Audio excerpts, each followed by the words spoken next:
Greetings and salutations, gamers! This is Siltalon coming to you live on 8/18/2022. Today we'll be playing some Everquest. We're going to be going in playing with Frostcrypt 2. We're going to go in, kill all the bosses, and have a good night. There might be another area we might hit. It just depends on time, so our primary focus is Frostcrypt 2. Our friends in the Filthy Casuals and I, myself, will be leading the raid as your host this evening. Sit back, relax, and enjoy as we take you on another raid trip through Frostcrypt 2. And hopefully you'll learn some tactics and stuff like that. I'll do my best to explain what we're doing and what's taking place. Currently, we are getting people to the raid, buffed up, and we have about 46 people in the raid, maybe a few that'll be standing out. So 44 people average, maybe 46. It just depends on how many we can get in. With that being said, the last thing to cover is we are currently in the Filthy Casuals looking for more players to join our ranks. So all classes are welcome. If you are interested in joining us, please contact any member in the Filthy Casuals, and we will be happy to point you in the direction of one of our officers, and we'll get you in. So we are currently looking for more people. We have a number of spots available. We're looking definitely for all the casting classes, being Wizard, Mage, and Necro primarily. Those are the real big ones we really need. So if you got those intelligence casters, come on in, guys. We will welcome you with open arms. We are a real friendly, fun guild. We're talking on Discord a lot during the raids, having a good time, and people play almost around the clock in this guild. So there's always someone around to talk to or potentially get some help with someone in the guild. And I strongly encourage it if you're looking for a nice little community to join. So again, contact any member, have them point you in the direction of one of the officers. They'll interview you and see what we can do for you. The nights that we do raid is Tuesday, Thursday, and Saturday. All you have to do to be full raider status is be at least at 2 of those 3 raids every week, and you'll be raider status pretty quick. So that's pretty awesome. Anyhow, with that being said, sit back, relax, grab your snacks and your drinks, and let's enjoy what's going on. All right, SE3 going out, SE2 going out.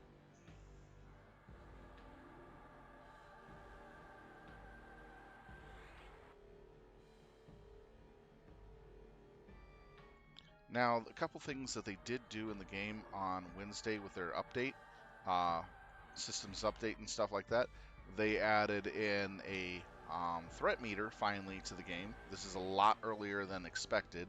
The threat meter was only being released during Seeds of Destruction. Now it was being released during TSS, so this is going to help us out a lot. In addition, they extended our extended targets to 20. So now we are able to have 20 targets on extended targets, and that's pretty awesome. So, I mean, check this out. 20 targets on our extended meter. Damn.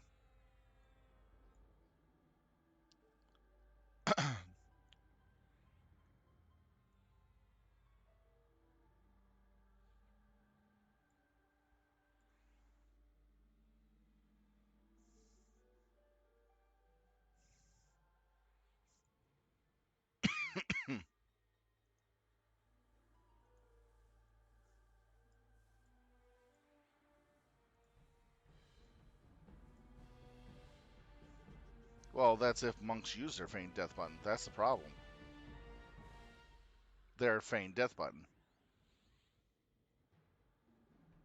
True, I see you fall 50% of the time in a raid.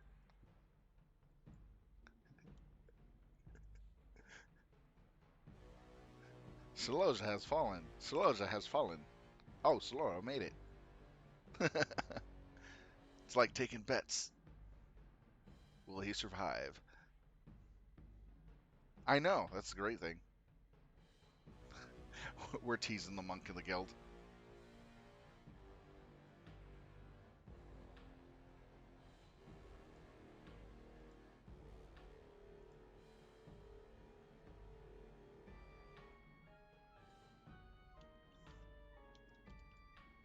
As I said before, we joke around a lot with each other and we talk quite a bit.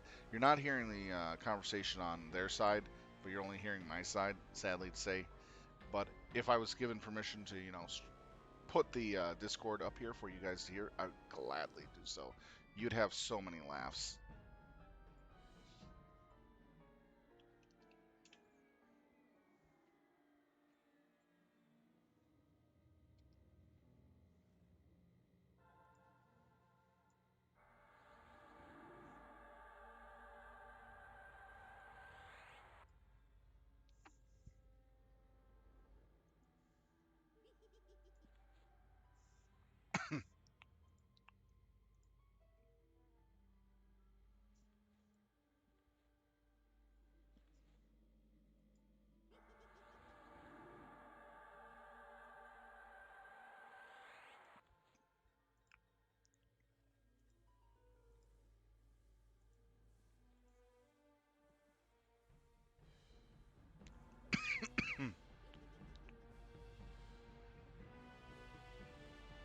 Out of the way, yeah.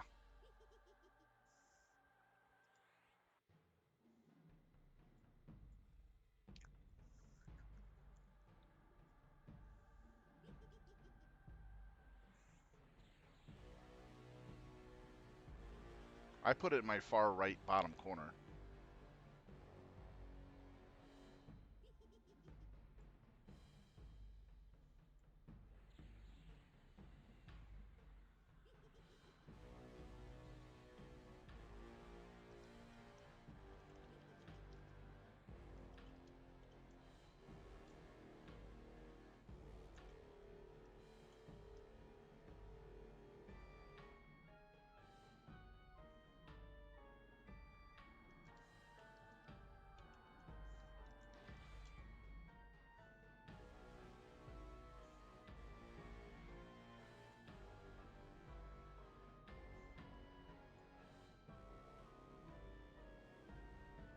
Y-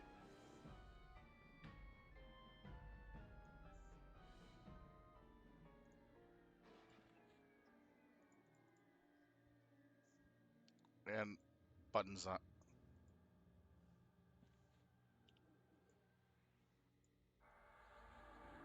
Button size also makes a big difference.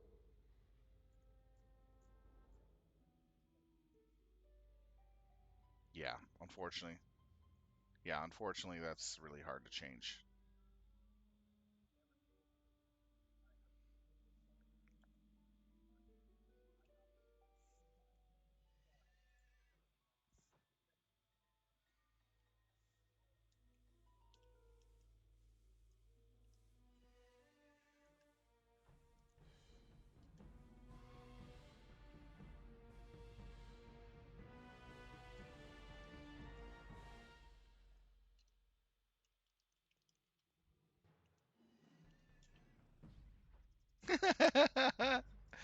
No, get in the instance. I'm not going to deal with you.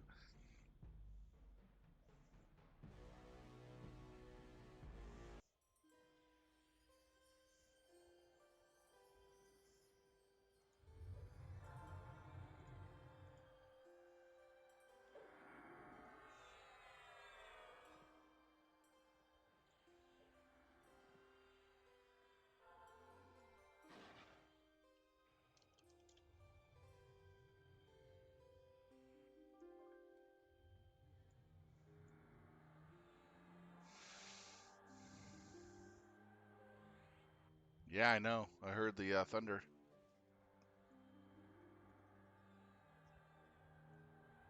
It's raining, it's pouring, the old man is snoring. Literally. It's raining here with thunder, so I might DC. Just a heads up.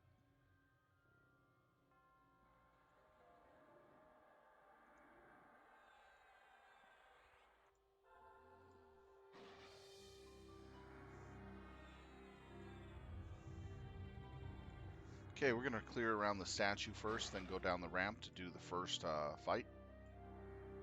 The first fight, we're going to kill off all the ads that are in the room. Then we're going to med back up to full. And lastly, we'll take down the boss, who we have to primarily kill the imps he spawns.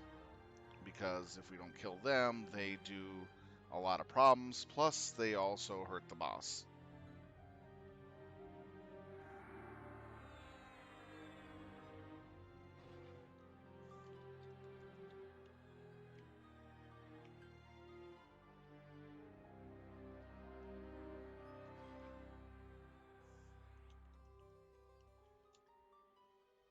Well, it could be like Taste the Rainbow, but with experience.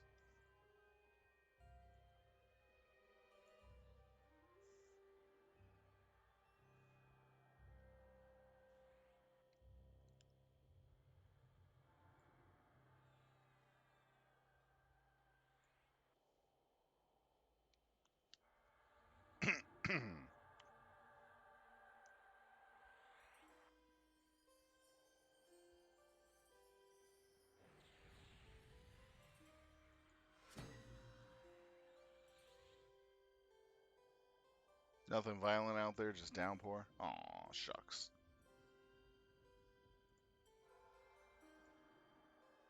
No day after tomorrow weather where everybody dies. Ah, can only wish for so much. Kind of joking there.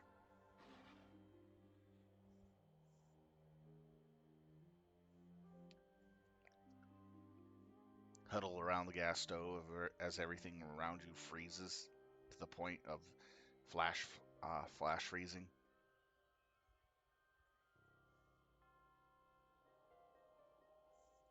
That would suck.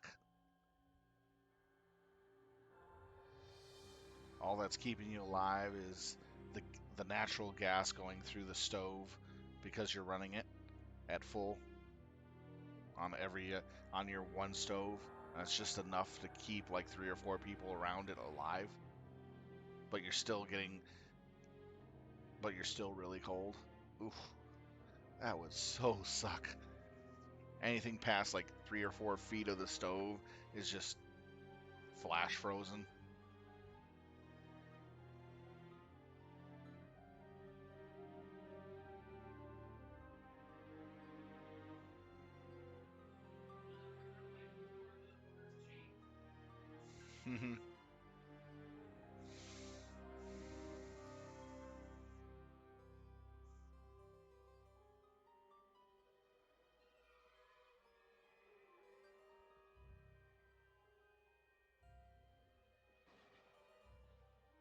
All right, here we come. We got an MA.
Monks are.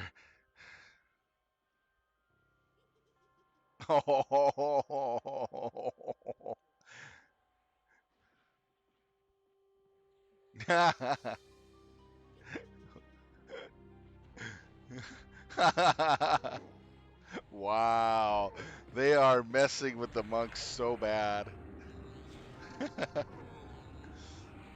Oh man, they're joking around about the new aggro meter that's here, so you can see what my aggro is. I'm like pushing only 9% on average.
No, the secret of life is 42.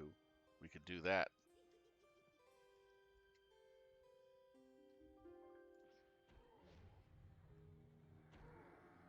Well, what's going on is we're teasing the monks with the aggro meter, saying, hey, yeah, we know how much anger they have on the mobs now, and see whether or not they feign death. And we joke about how much they keep falling down and everything, and all this and that, and they're getting a little annoyed. So it's a fun little conversation where everybody's jumping in, getting laughs, and having a little chuckle. And the monks are taking it with salt.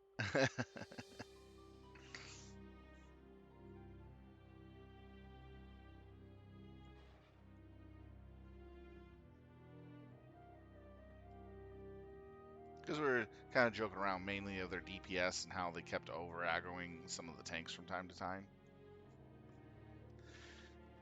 And they don't know what their feigned death button is. Stuff like that. They weren't too happy about that.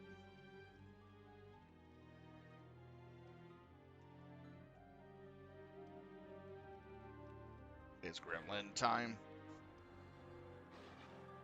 It's gremlin time. Gremlins. Annoying casting. Fear dotting. Gremlins. I was thinking of It's Santos Time from Monster Hunter. That stupid song was so terrible.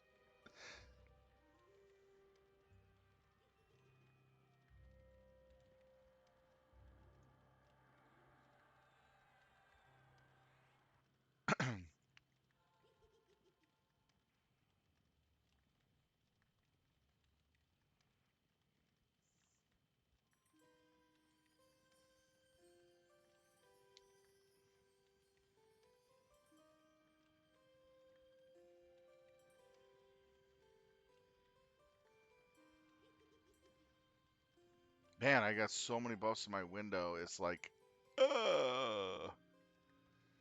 I wish they would put all the bard songs to this damn song window instead of the effects window, which is kind of stupid.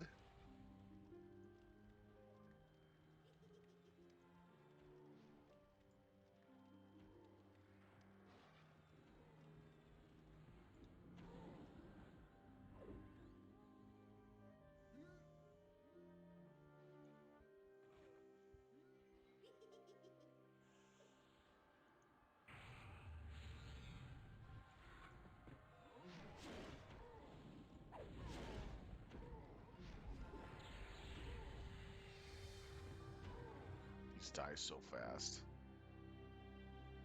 Hey, the Royal Crypt Guardians. Crypt Guardians. Why aren't they all dressed in black and holding some nines? Oh, I'm thinking of Crypt. Crypt. Crypt. Not Crypt. It's the Crypts. It's the Crypt Giants. They're all in a little gang in the tomb.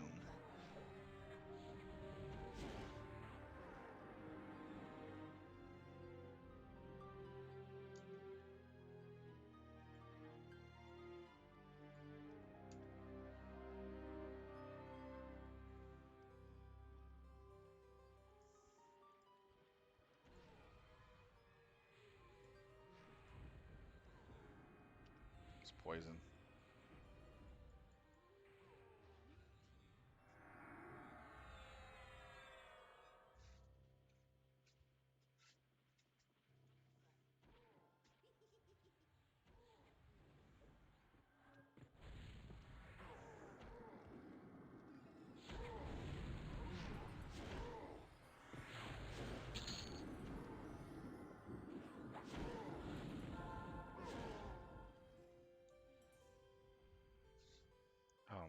That poison dot is so stupid. I swear.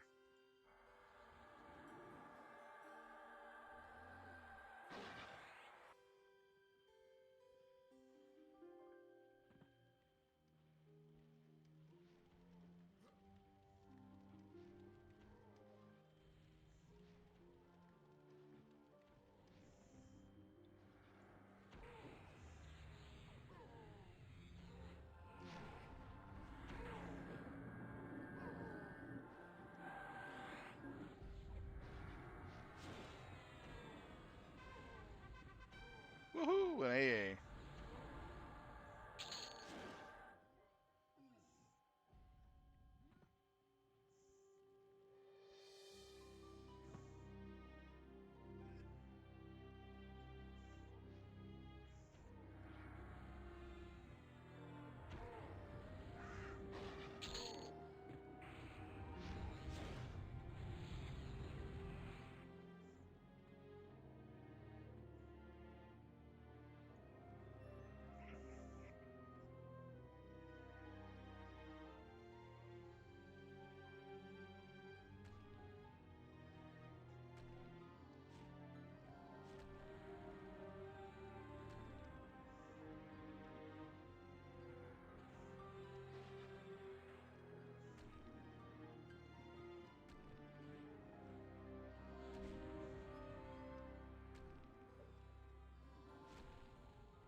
Woo! Blindness.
All right, there we go.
Torn of Flame Doom.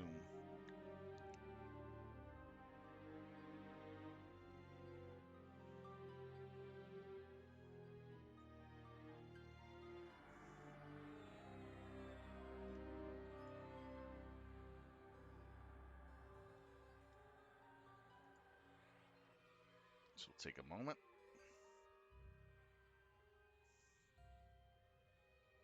Now what we're going to do is we're going to rest until full. Once we're done with that, we'll engage the boss. This boss, we're going to have a couple people on the boss, some tanks on the boss, and then everybody else is just going to kill the little gremlins.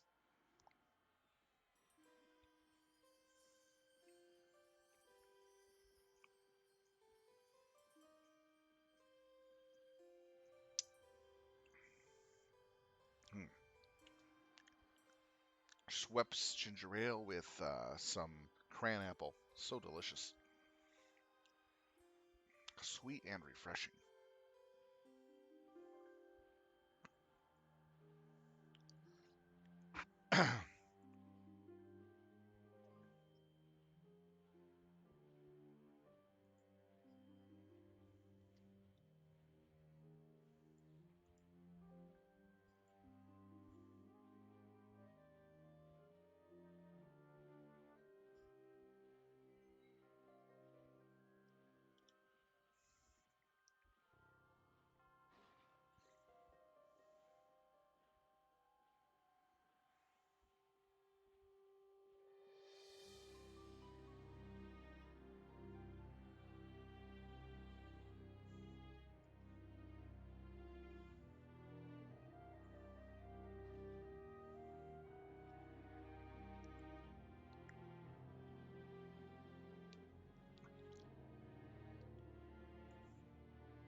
About a minute and 40 seconds until we're done with the combat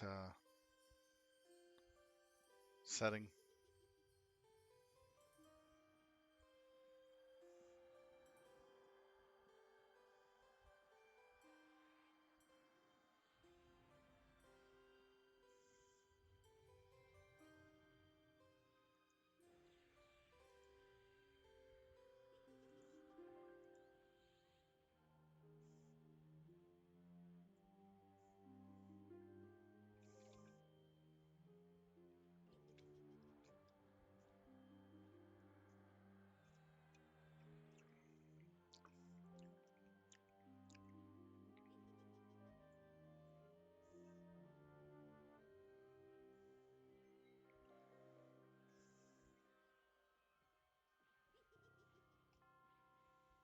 Once it hits 30 seconds, it starts going down.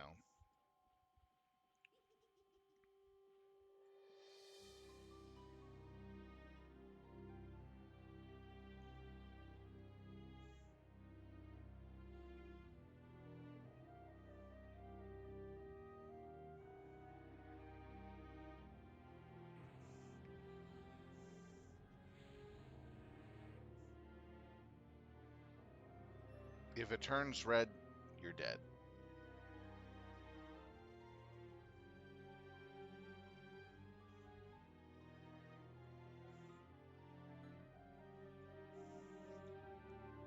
Starts green and works its way up the color codes. People are learning new things about the agrometer because they haven't seen it before. I saw it in group fighting and solo, so I'm pretty aware how to use it.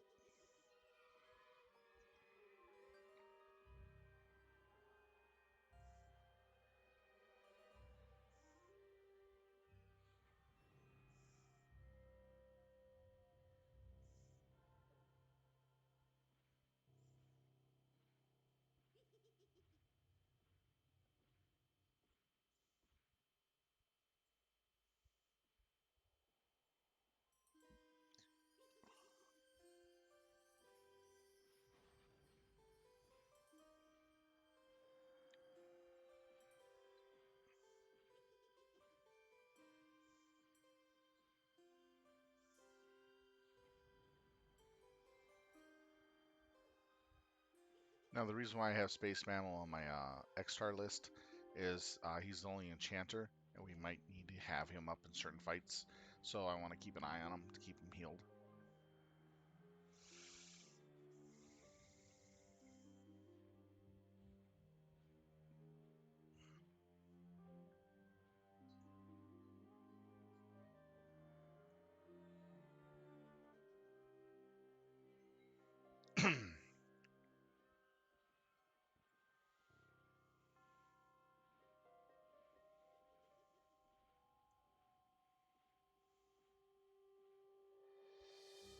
How many seconds does that fire off?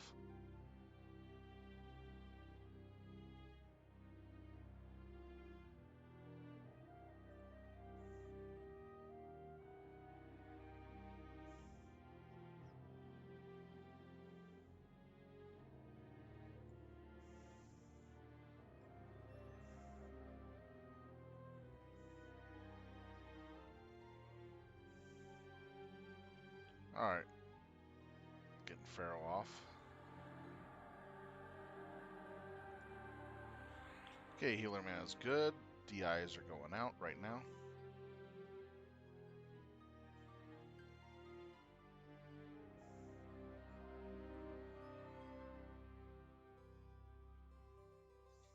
Alright. We're about good to go here.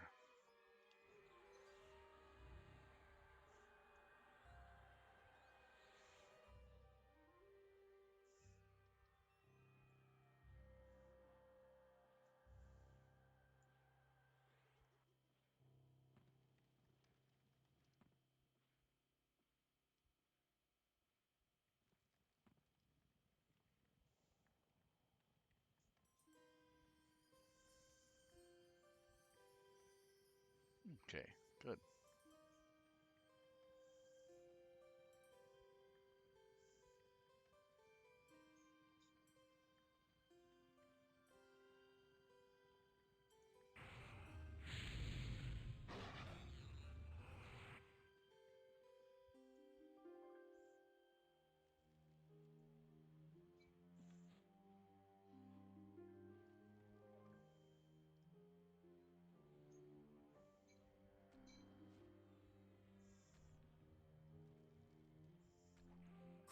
them!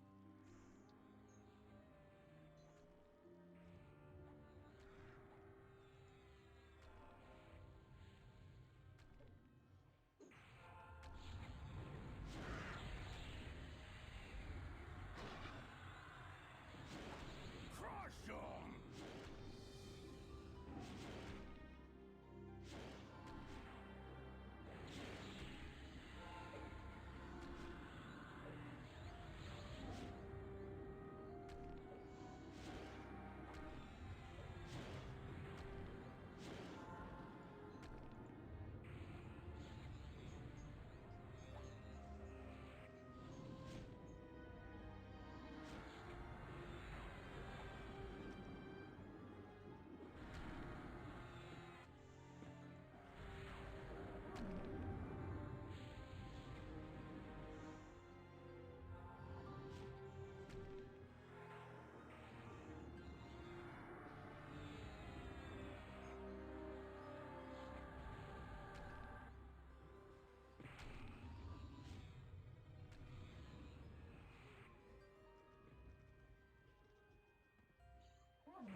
A lot of us are slowed because of Gremlin.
This is what we got so far.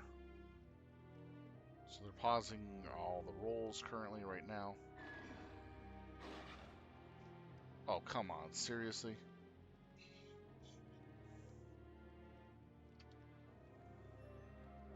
Ugh.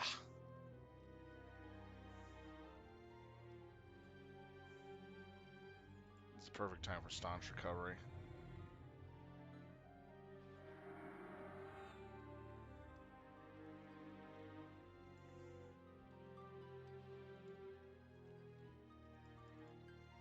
I hate that fight a lot. My pet auto died. That sucked.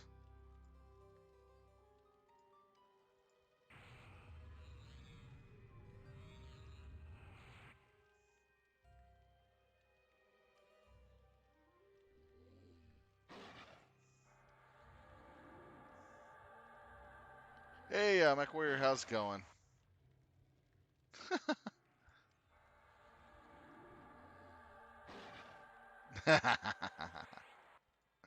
Nah, this is called Werewolf the Reckoning, but we're calling it Everquest. Werewolf the Shreckening.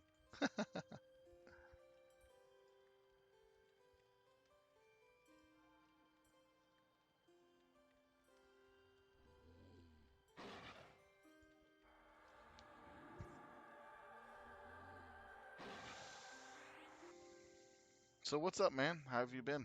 It's been a while.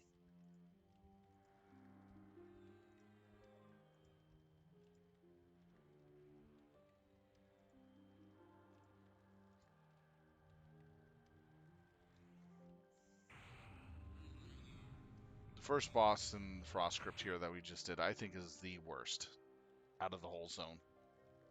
It really sucks.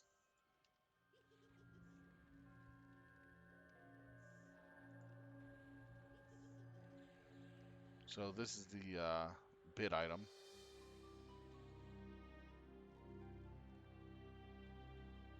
Can I? Can't get it because I already have it.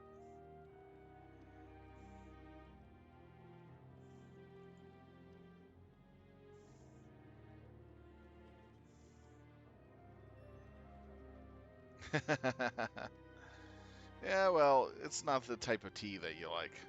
I understand. Or mead or beer or whiskey, whatever.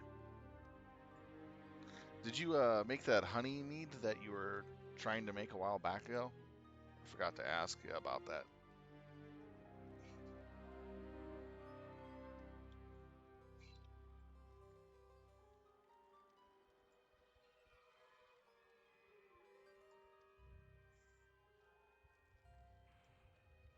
How did it taste?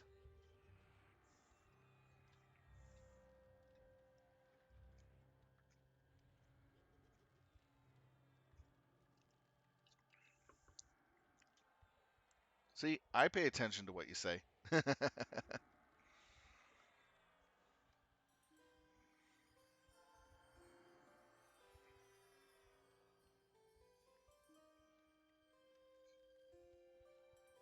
Oh my gosh. Did the bear try to raid your whiskey?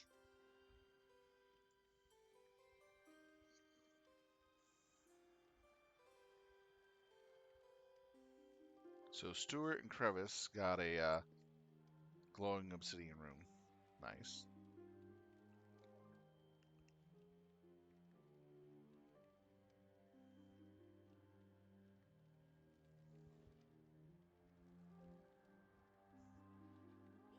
Oh, nice. It must have been really good. And that dude.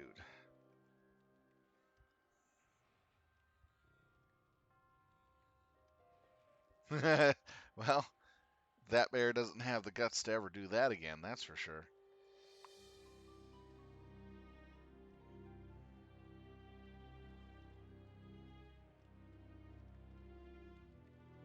The werewolf model doesn't look too half bad for a very old game like this. He got the Fu Manchu under his chin. Must be a Chinese werewolf.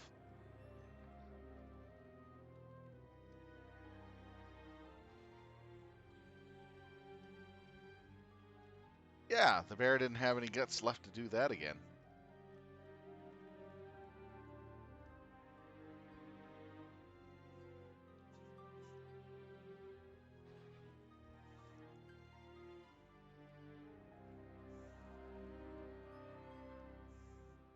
Turn him into a loot pinata, basically.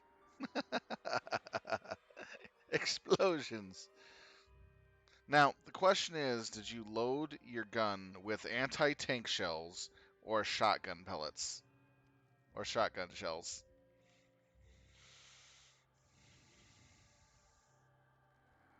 Or anti-mech shells?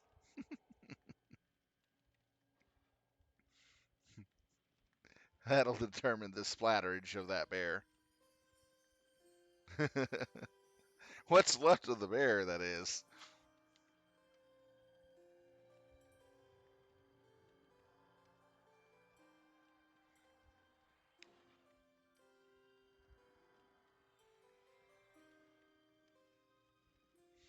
Damn, that must be strong stuff.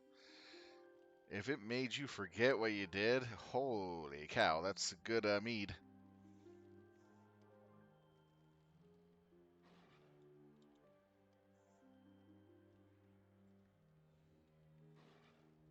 Erased from existence.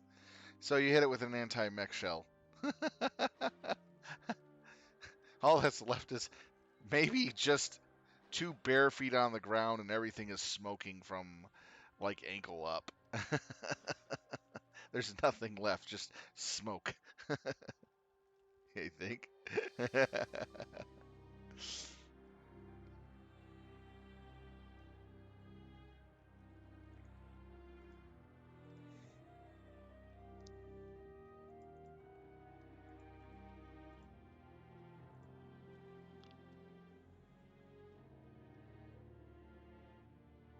Sending out SE2.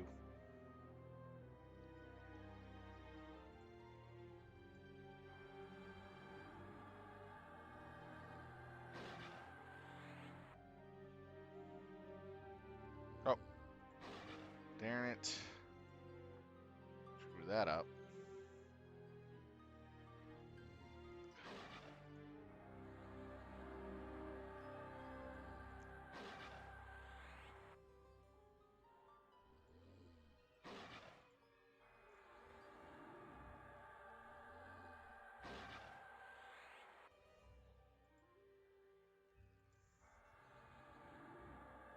Oh, damn.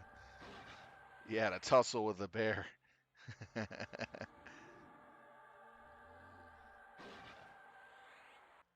took the bear to Valhalla and had the godly mead and the bear as a mass tribute for a mass meal with all the other Viking gods. Right? It was an epic tale of man versus bear.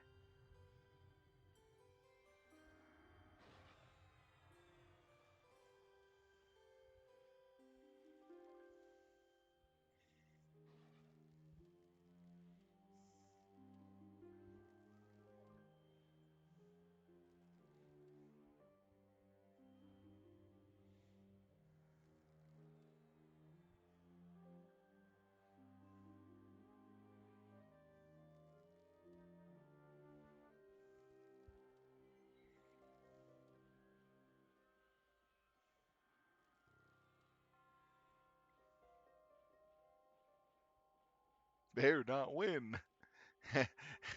In Soviet Russia, vodka kills you.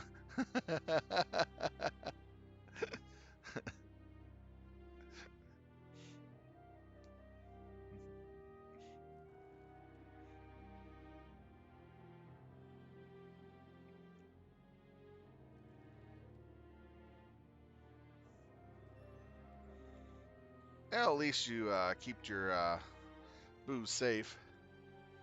So long as you don't have any of the dumped airplane fuel barrels in your yard, you should be fine. The bears won't come over there to get their enjoyment out of that.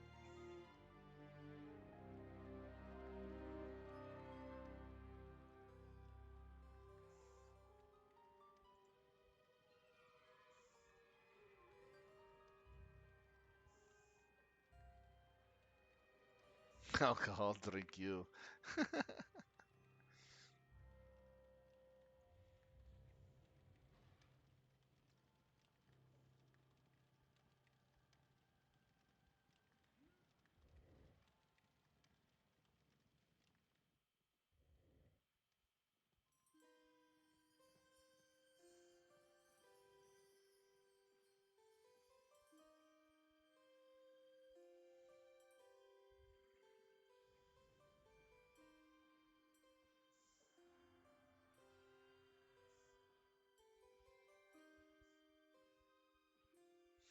I have to agree with you on a lot of things about modern stuff. A lot of modern stuff isn't as good as what the old stuff used to be. There's not any love or heart put into a lot of things. It's just cheap, disposable, throwaway shit. That's all I'm going to say about that. That's what it usually is. And it's kind of sad. There, we've our country has made so many wonderful things in the past that are so well made that it lasts a long time. And then as things change and eras, we see our really good hard work and everything else we got turn into just garbage.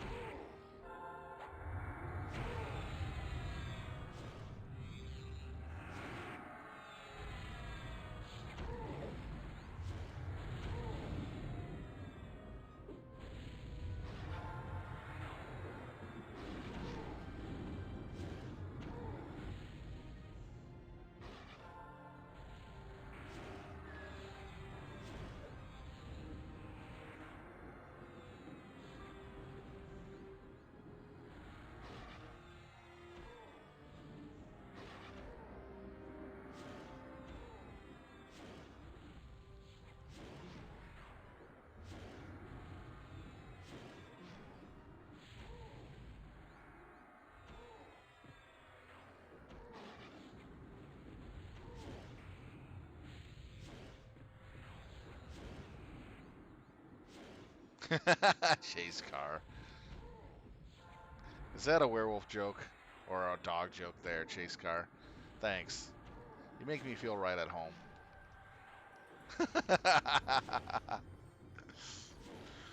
Ah,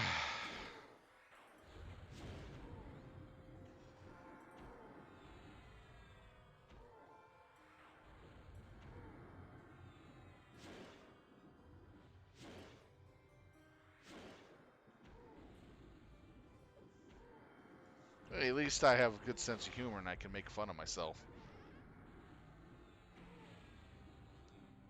Thank you. And I consider you my friend too. I really like chatting with you online. Here in the streams. It's a lot of fun. I have a good time with it.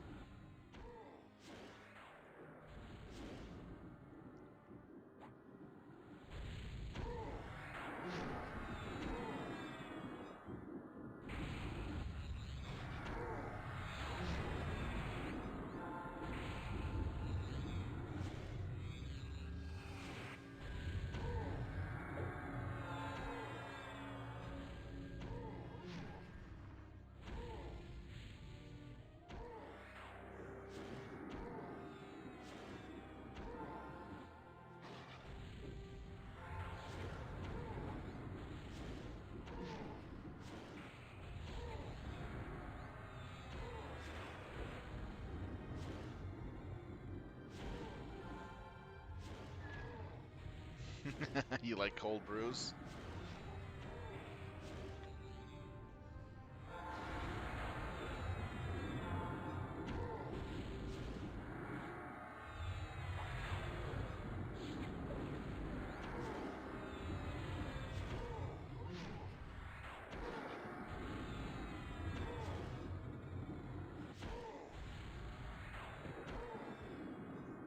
I don't drink coffee much, but I do appreciate a good strong coffee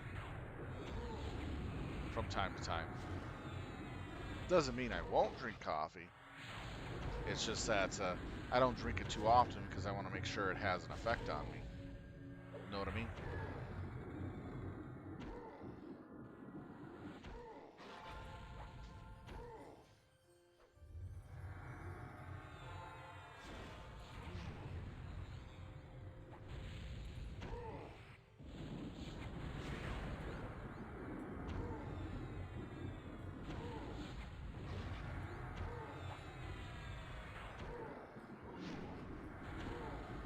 Roar of Thunder does work immediately.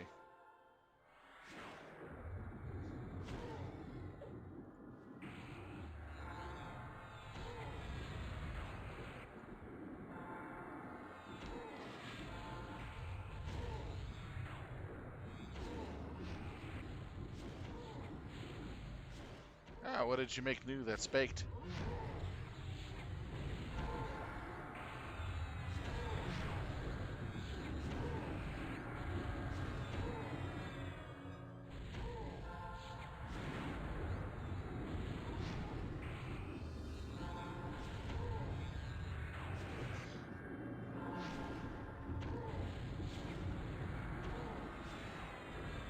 Hmm. You have so many random things you eat, it's hard to tell what you're going to eat. Is it a sandwich of some sort?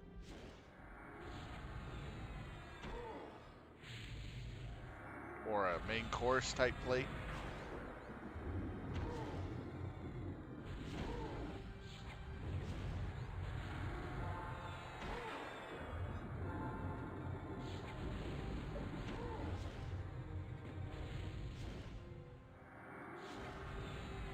Hmm. It's probably not poultry. You'd probably go for some type of steak or pork, probably at this time of day.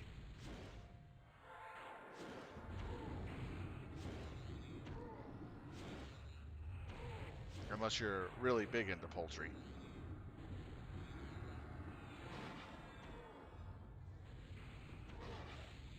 Homemade pulled pork.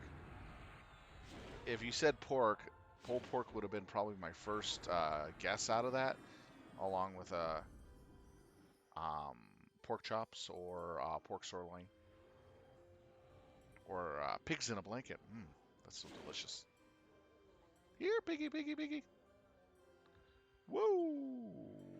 Oh my God, that's a nice hand-to-hand weapon.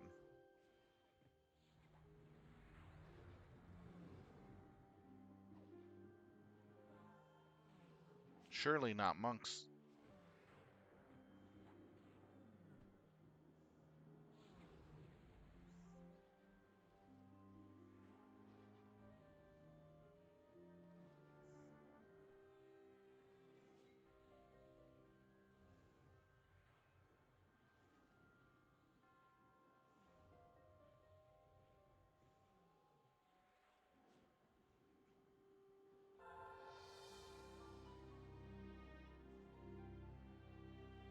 Almar got one of the runes.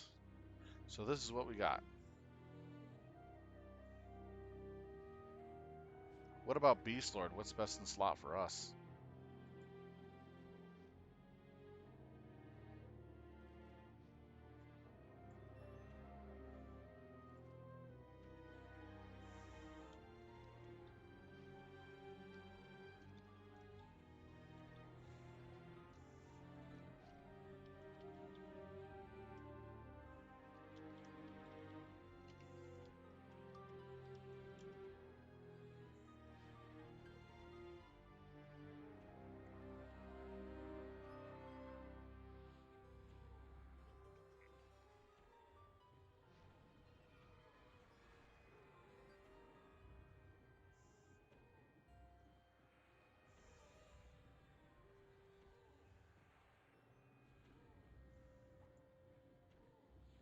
So like the club I have is actually a pretty good item for me.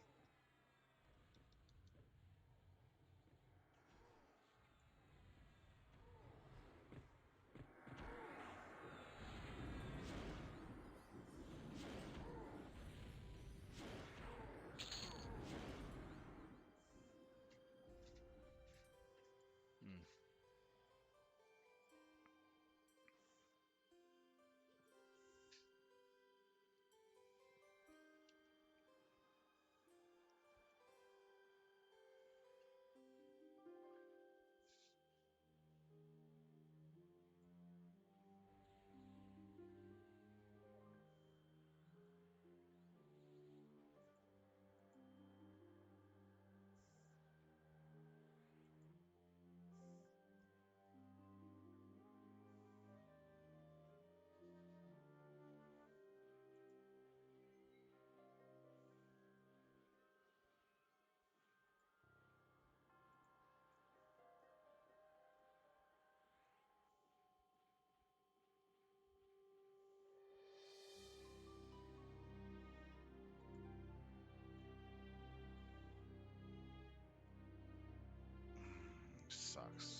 Just quickly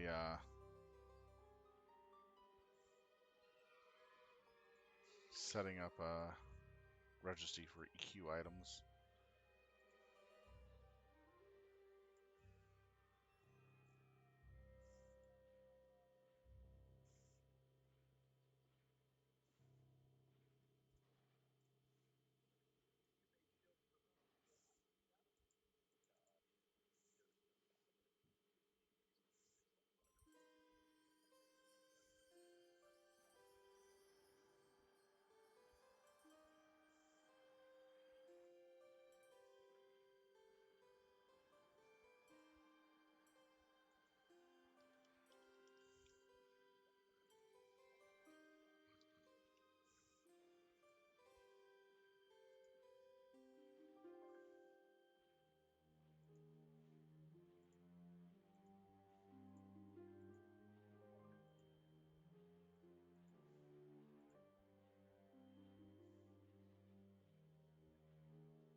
Yeah, we'll have to play with that later.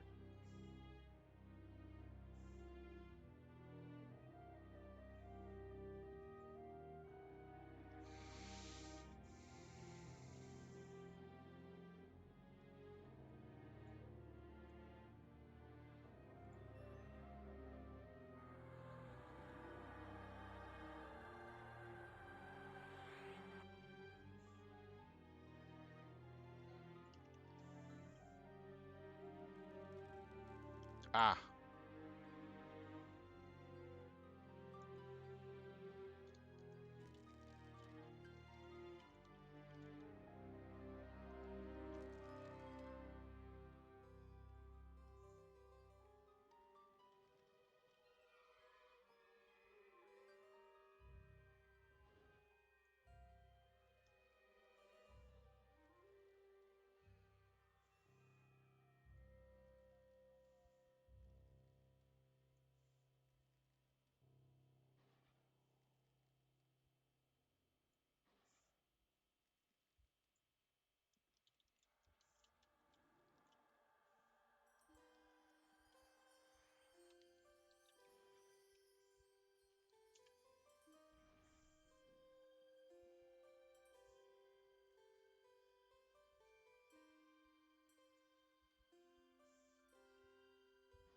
oh yeah, sorry, I got lost looking at something online real quick. I'll have to play with it later though. Chocolate mouse cake, half of a cake. Jeez. Oh, you're just making me so hungry. Thanks.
That's funny.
So next expansion, we get raid currency. That is pretty awesome. So the more you raid, the more currency you get.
Doing pretty good.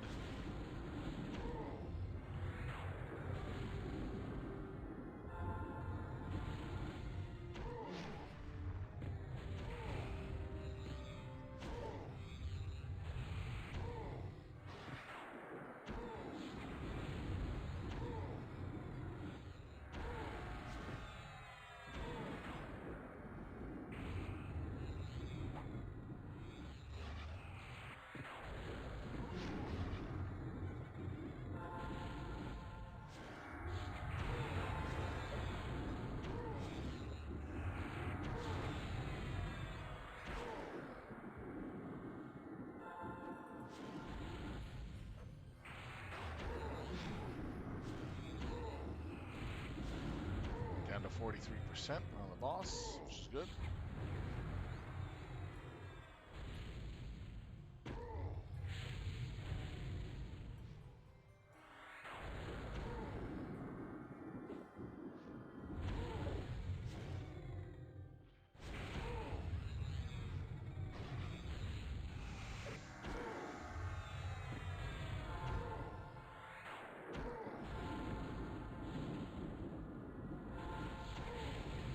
Seconds still on that.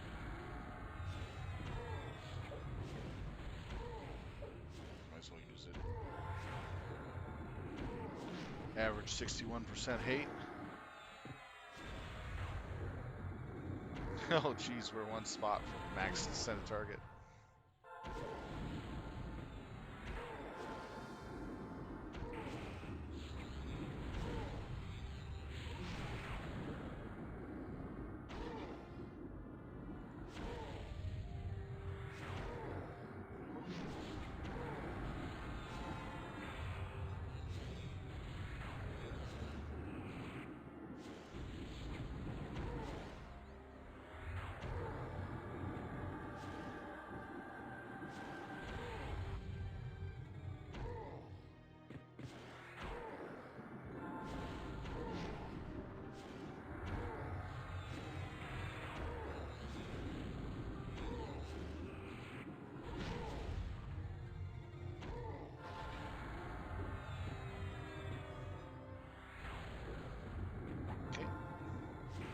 Close to getting it done.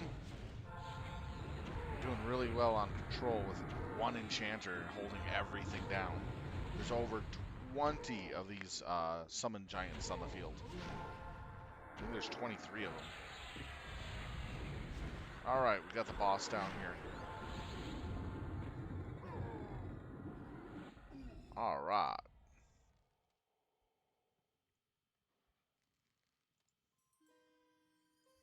Let's see what we got. We got the Frostcrypt key. Scorched Froststeel ring.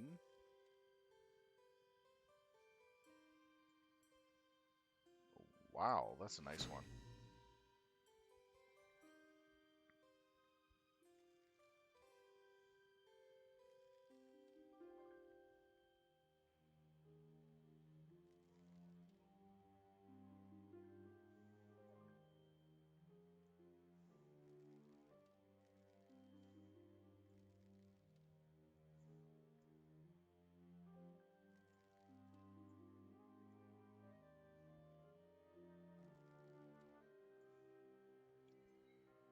Okay, there we go. So that's everything we got.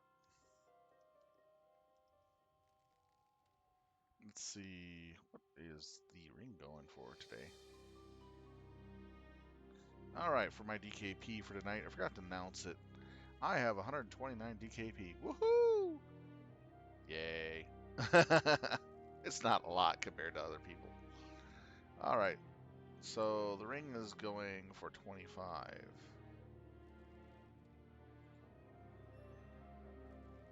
Wow. Looks like shamans are going for it big time.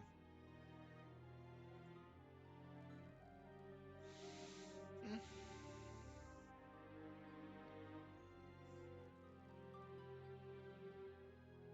Okay, I'll just leave that be. Doesn't look like I need anything from there. So, the reach out from the screen and bonk my face on this monitor thing. Are you trying to imitate AT&T? Reach out and torture someone?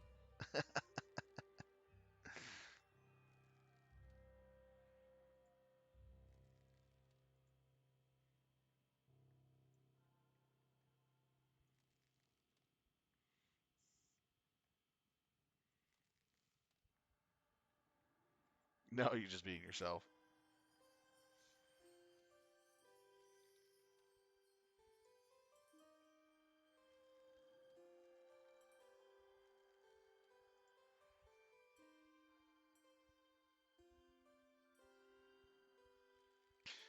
Well, the thing of it is I can't help it because a shaman's in my group that has the aura that turns you into a werewolf. Gives you some better melee abilities, though.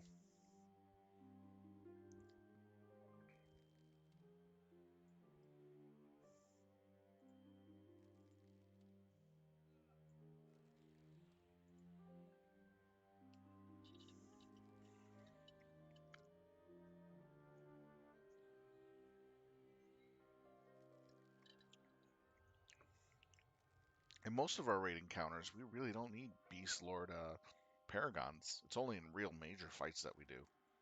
Because a lot of the boss fights we've been fighting are not really major boss fights. They're pretty easy for us. I think the only one that gives us real trouble is the end boss in this expansion. It's been and Rolly. Those are like the only two that I can remember from the past.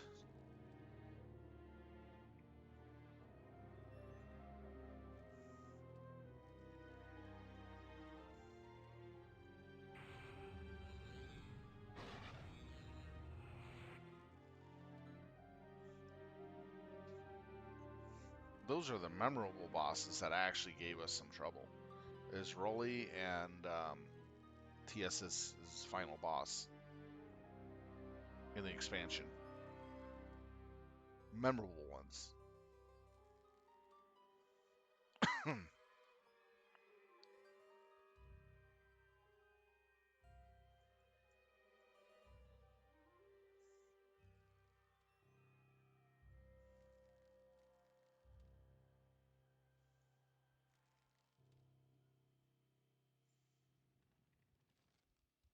Make werewolf into a jacket. Probably.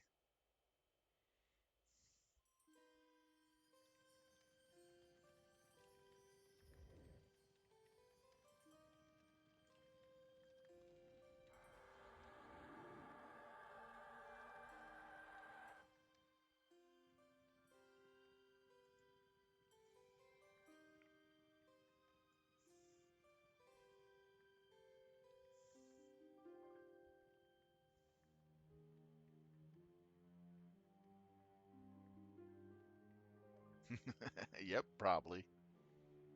Probably not. Who knows? Unless you got silver, you can't touch them. Then again, if you melt them down with a giant coiled laser, giant large coiled laser, that would do it. Nothing left of it to regenerate from.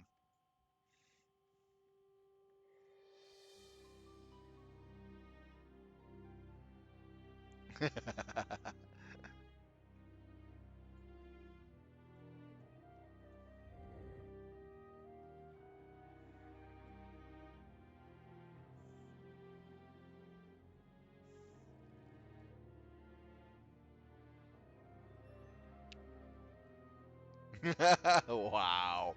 That was a terrible one. I never touch it that way. Jeez. Why would I even look? There's nothing really there to begin with.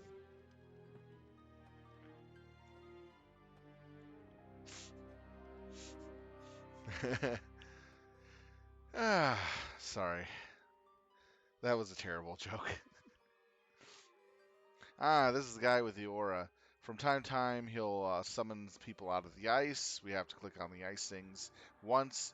Once he gets down to a certain percentage, we have to click on him twice to prevent giants from spawning.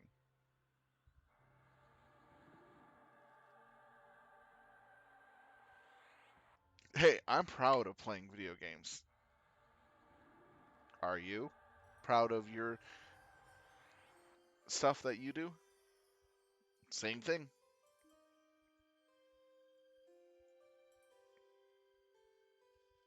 We have our hobbies, and we're proud of them, aren't we? So you can't really make fun of it.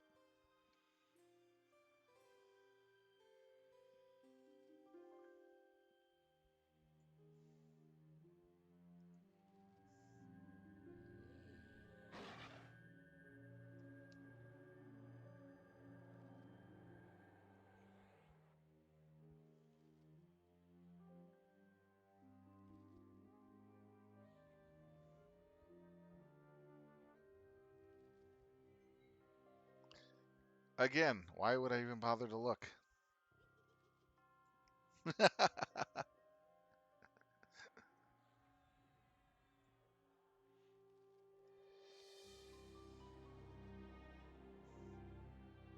I don't play the measuring contests. There's no point to it. There's usually nothing there.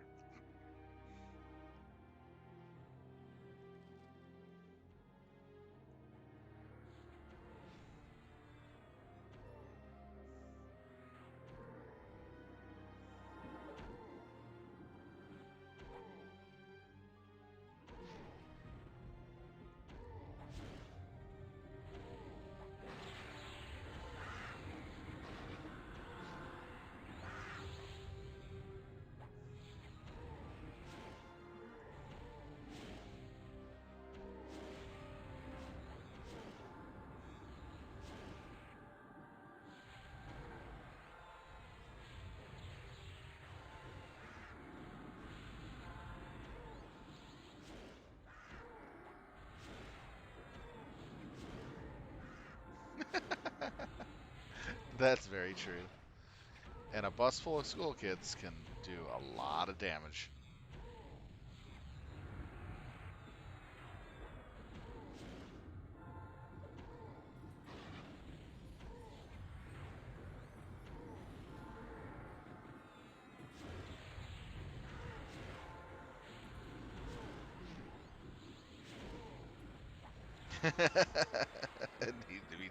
Yeah, I have sometimes thought about that too. But I can't get away with that.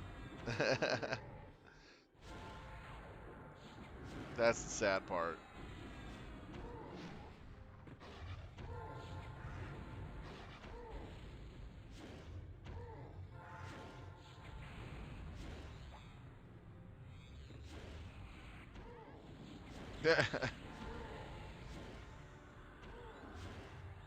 As long as nobody thinks you are and catches you, yeah, you probably could.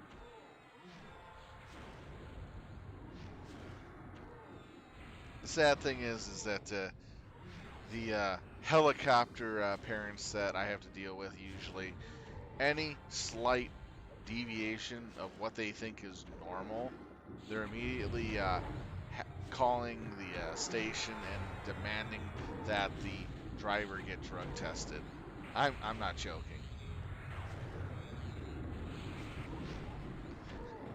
Last year I took like 13 random drug tests and I never touched the stuff. All because parents were helicoptering.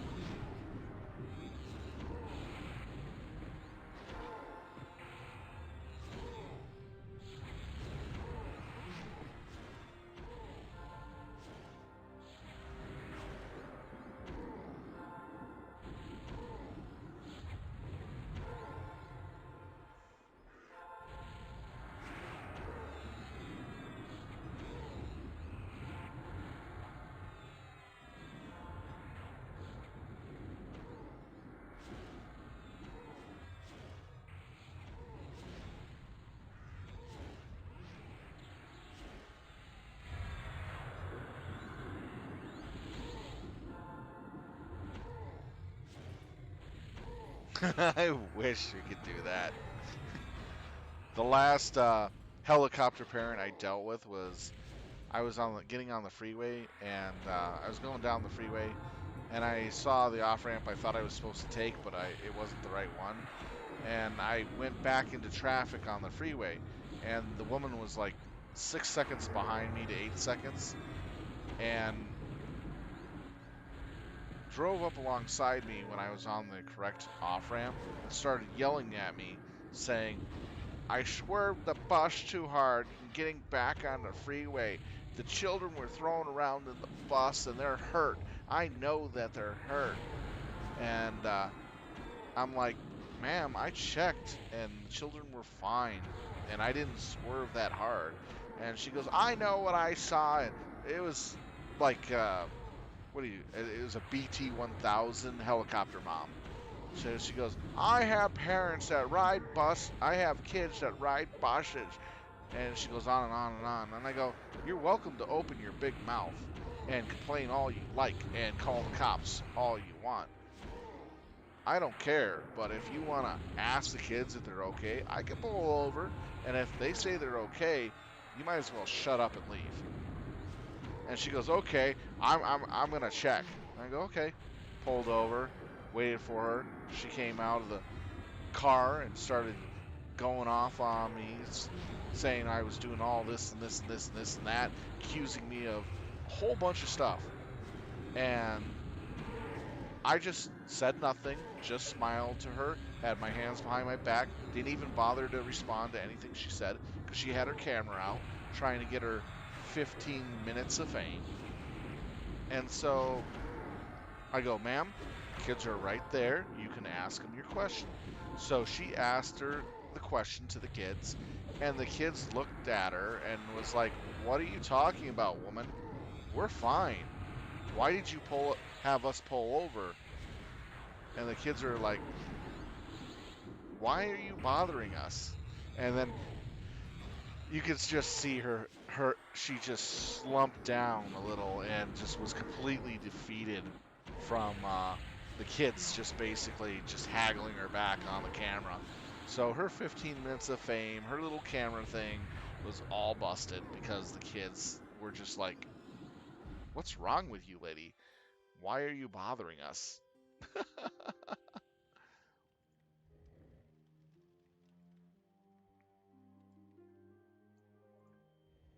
Does that room still have an aura going?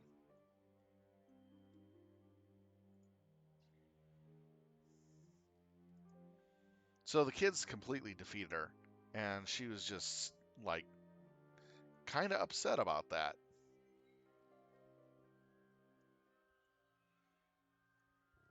It was hilarious. I said, "Have a good day, ma'am. You got your thing answered. You can see the kids are fine. You can. I need to get back on my route." I was polite to her and left her, and I was just laughing my butt off the whole way because she was trying to get her 15 minutes of fame. She was going complete Karen on me, helicopter mom Karen, and I was just nice to her and just basically, did what I was supposed to do. And I was nice enough to pull over and let her ask her stupid question.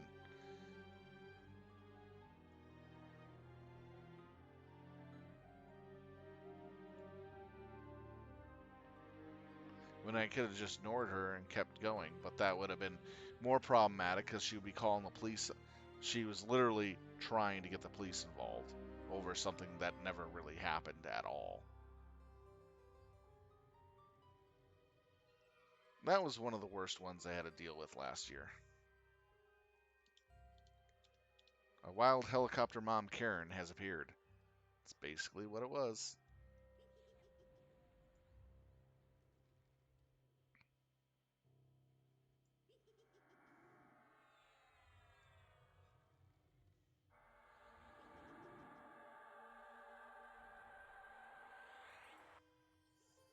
She is also overweight too, by the way.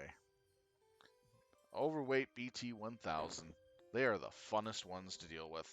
And trust me, I've already dealt with four of them in my busing career so far. They are adorably cute. and how they go off. It's so funny just trolling these with kind. I troll them with kindness, and it drives them nuts.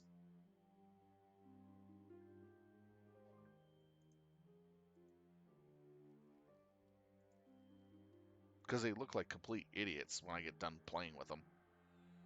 I've spent 18 and a half years in retail sales, and I can mess with people by being really nice with them, and there's nothing they can do about it.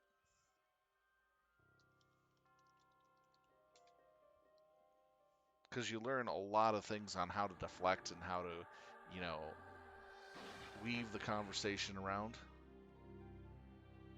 Oh, wow.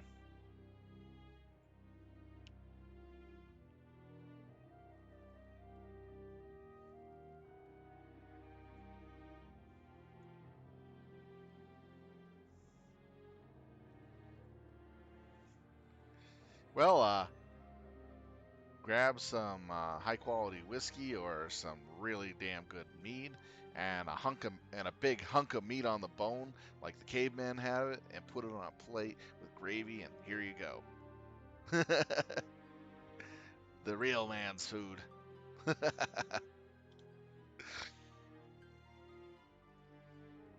Placate the wild Sergi.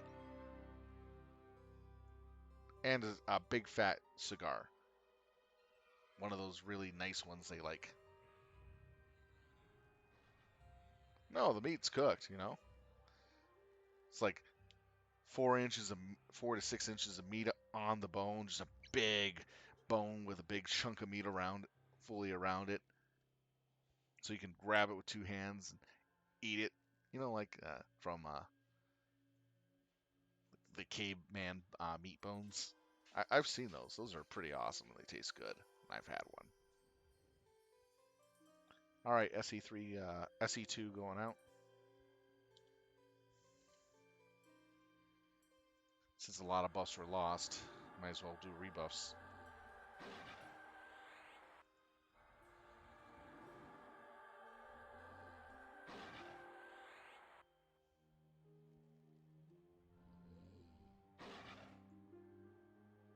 Yeah.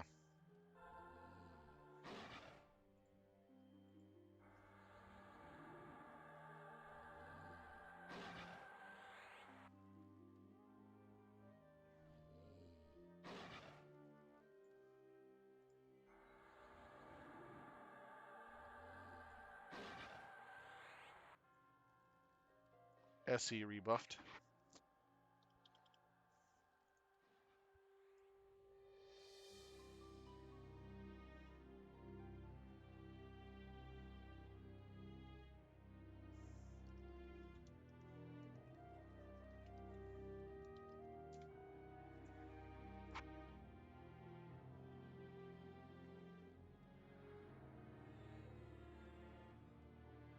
Yes.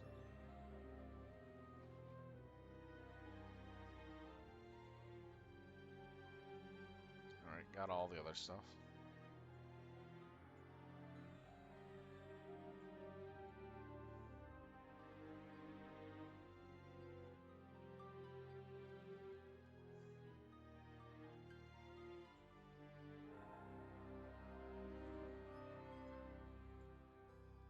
Okay, we're going to the Belgium event next.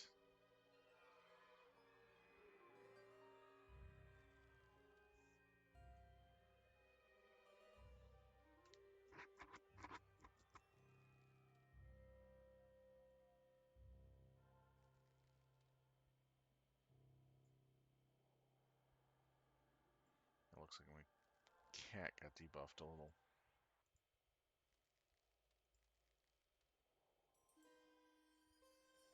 Brianna's not here, so let's go back up.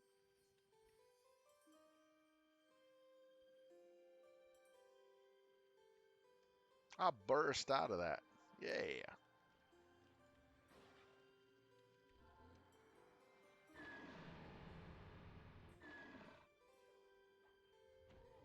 Awesome.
know what would be good with spicy mayo with spicy cheddar, with spicy cheddar cheese slice would be Black Forest ham with a thin layer of steak with the spicy mayo, 2 leaves of lettuce, and the spicy um, cheddar cheese with a little bit of mustard and garlic, sliced garlic. I think that would be so delicious.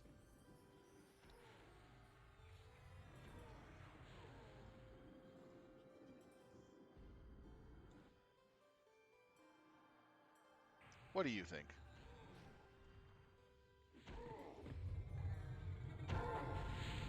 Now you make custom meatballs, right? And pasta sauce, right?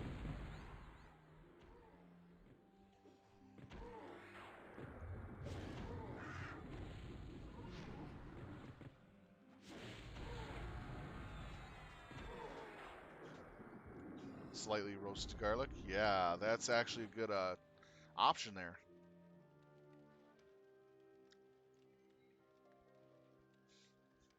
All right, get yourself a a sub, the sub sandwiches type.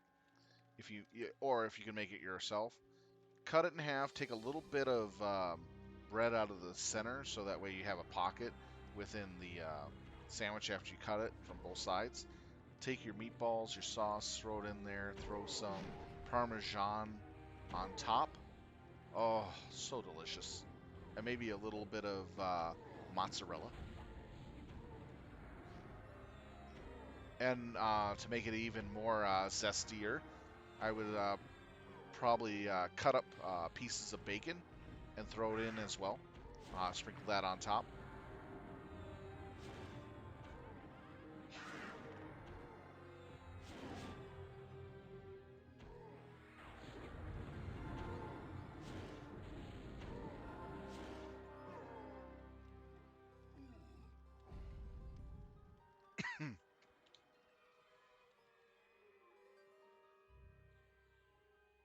You're a monster! Not my gumdrops!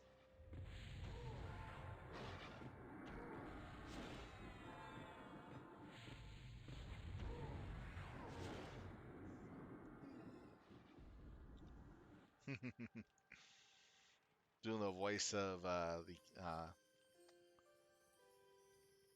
the gingerbread man.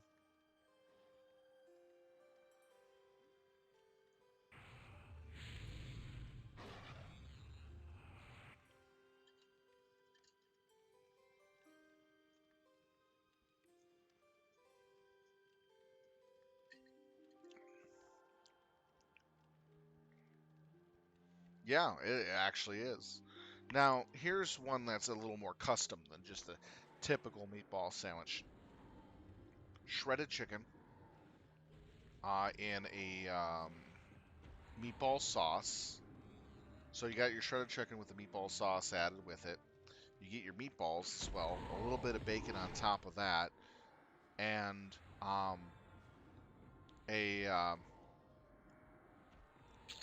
a thin slice, about an inch wide and 4 inches long, to fill through the thing of classic American cheddar,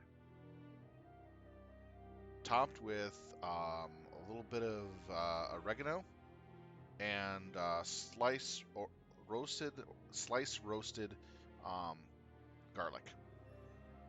That's my favorite build of a meatball sandwich.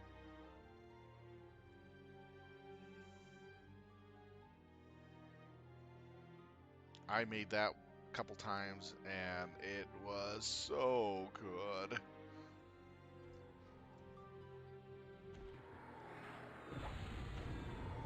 hmm Now, you'd think this is actually really funny and stupid at the same time, and it might not sound like it's really good, but it is phenomenal, and I'll swear by it. I told you my recipe of my 7-layer avocado bean dip, right?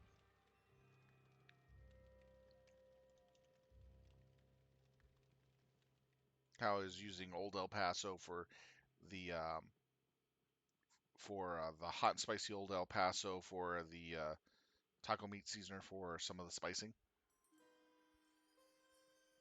Basically, I took refried black beans, 4 to 5 Haas avocados with a packet of hot and spicy taco meat seasoner from Old El Paso into the avocado mix. Then you have the sour cream with a half a packet of regular Old El Paso taco spice meat seasoner.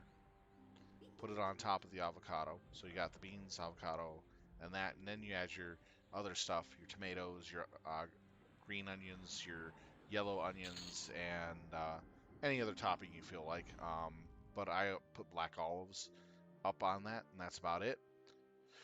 Get it nice and chilled. So you got that. Then make yourself a good hamburger, any way you want. Now here's where the real fun begins. Take some of that.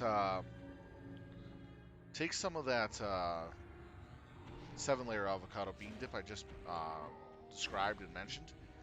Put it onto the hamburger, and you can even throw a bit of cheese on the hamburger too, like directly on the meat, so it melts. And it is phenomenal. It is a 7-layer avocado guaco burger. It is awesome. It goes along so well because the avocado bean dip recipe is very thick and very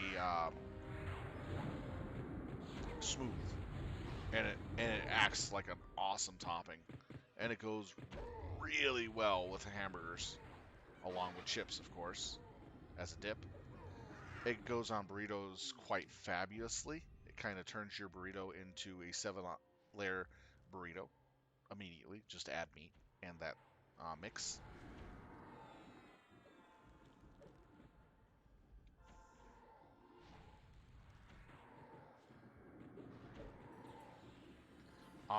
And the funniest part about this is you can put it on hot dogs as well, and it tastes really good with hot dogs. And you're probably thinking, you gotta be serious. I say, give it a try, and you'll be utterly surprised.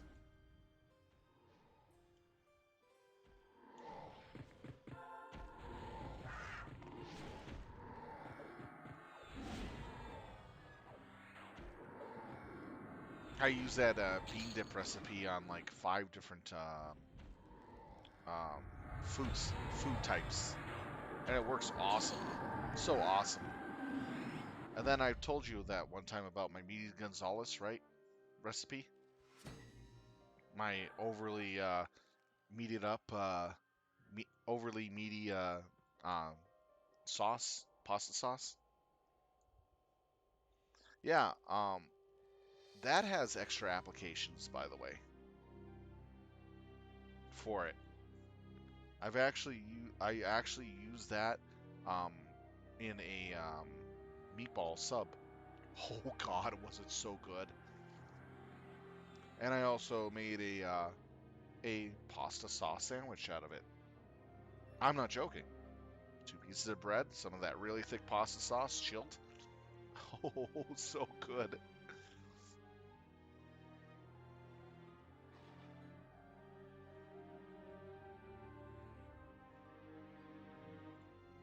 We are going into the maze. Look, Ma, golems.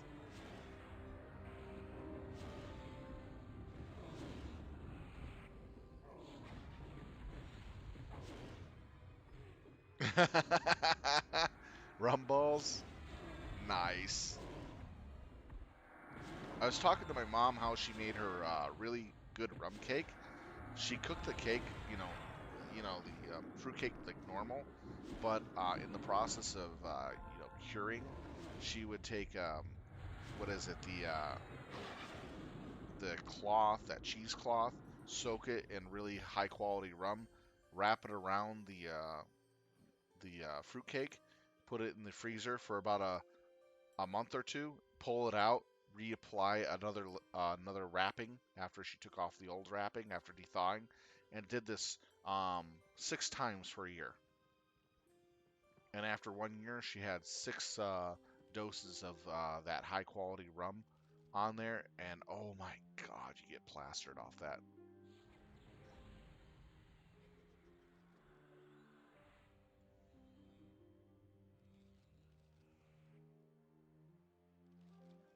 So that was her trick with the rum. Uh,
so you're saying they should have renamed this game to Random Quest?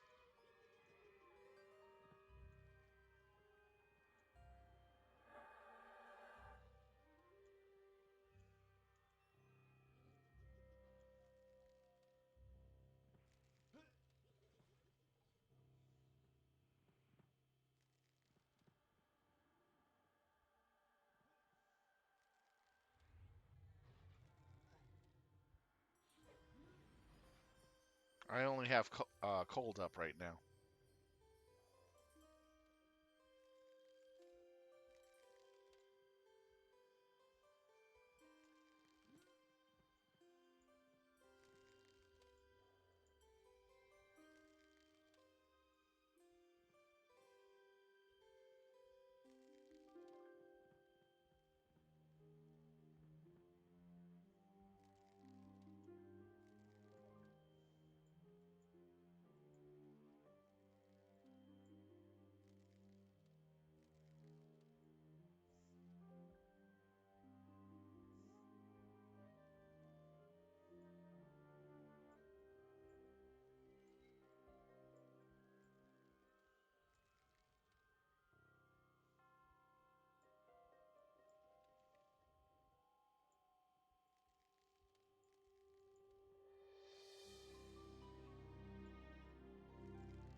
Whee!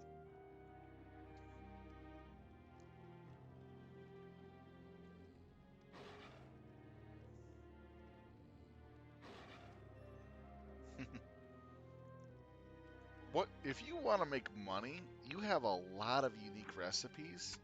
You can actually make a book.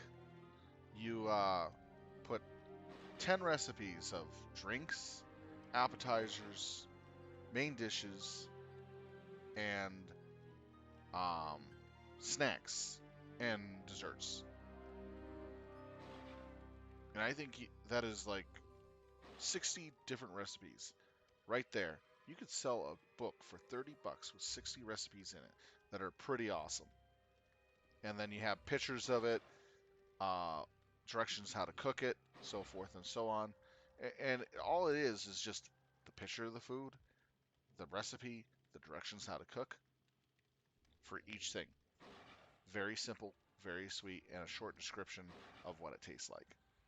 And you could probably make some really good money with how good quality your recipes are.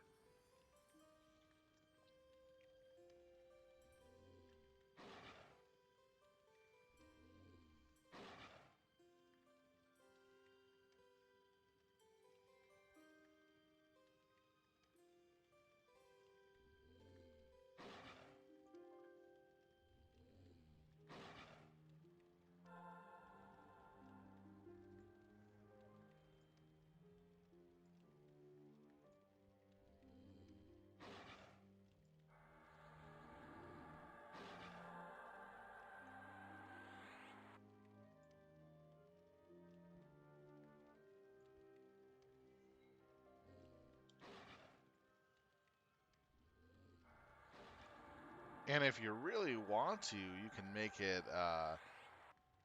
themed after something. I would have it cooking with a commander, and you dressed up as your character, looking all regal, with one of your atlases in hand, and um, a plate of something in the other. You know, kind of looking like military official and all that. And just for a little joke, a waist apron that says, "Kiss the Atlas."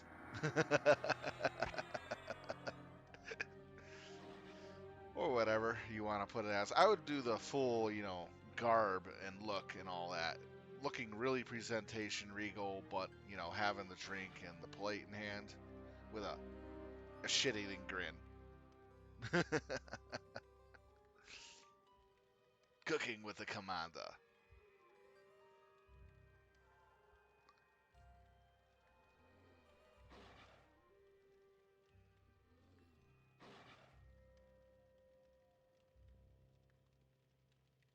Cooking with a commander.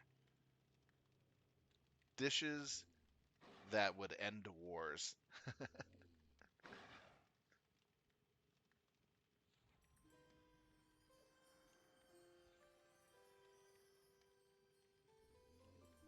Or something along that line.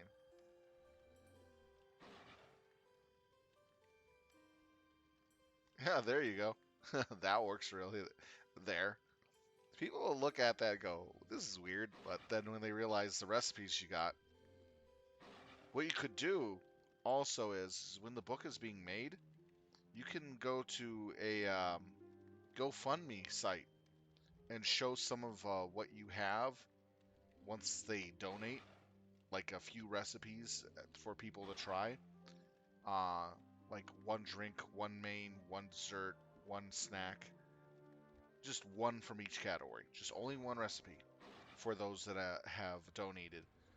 And you can get the funds you need to make X amount of books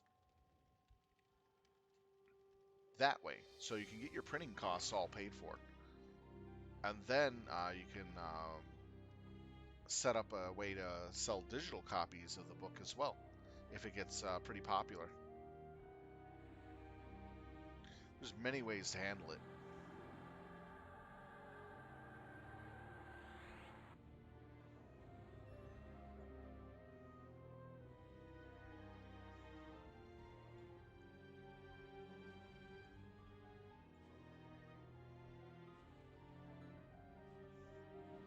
Just have my pet go out and beat it.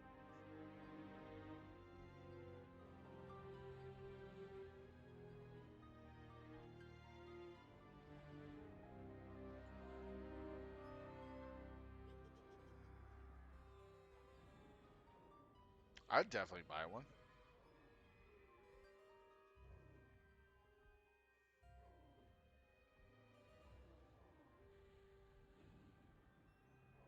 The thing of it is, you have to kind of see how many recipes usually come in most books for what price, and adjust what your price may be based on the amount of recipes you got. I mean, um, if you do entree, main dish, dessert, let's say salads and sandwiches. sandwiches also cover hamburgers too. So, and salads would cover soups. So you get 5 soups, 5 salads, 5 sandwiches, 5 hamburgers, 10 entrees of various types, and snacks, and then also alcoholic drinks and non-alcoholic. So you have about up to maybe 70 recipes or less, say an average of 50 recipes. You could probably sell the book for like 20 bucks, 30 bucks.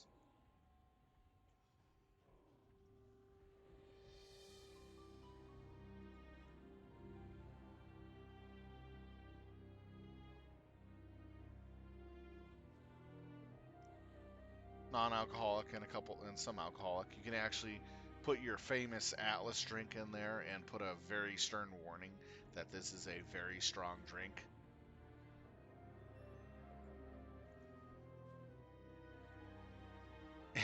And a very strong warning about it, and a disclosure saying you are not responsible for what may happen for drinking this drink. It'll probably make people want to try it, I bet.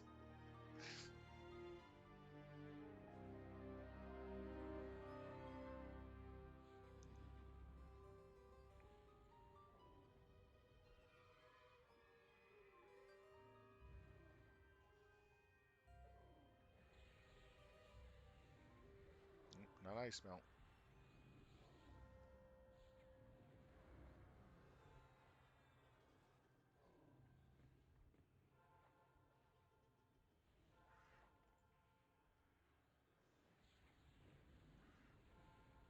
You missed the emote that told you to duck.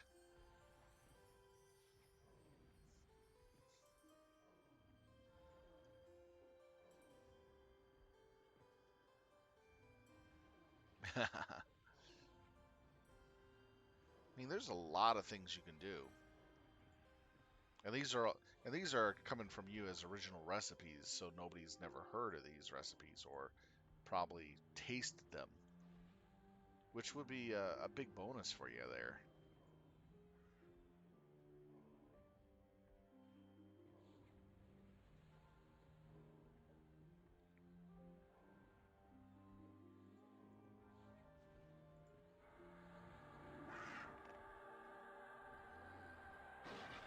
So if you can't do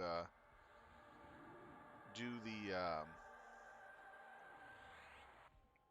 cooking with Commander as a web-based thing online on YouTube or Twitch, then at least you can make a book. The book might be a lot easier for you.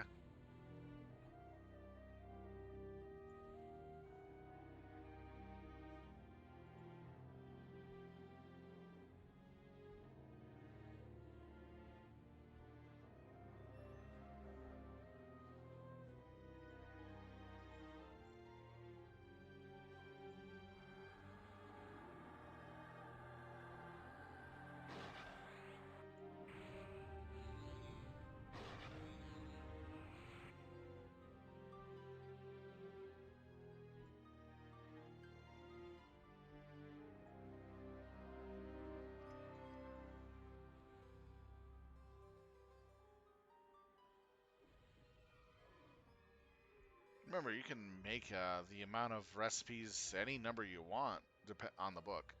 If you want to make it a small booklet with some really good recipes, but you don't want to put too many recipes in there, you can make it as many as 20 recipes or as little as 10 recipes. I think about, for a good price, like 10 recipes for a $20 book, maybe 15. It really comes down to how well it's written, for instructions. Incoming. If it's easy to read and understand, that's cool.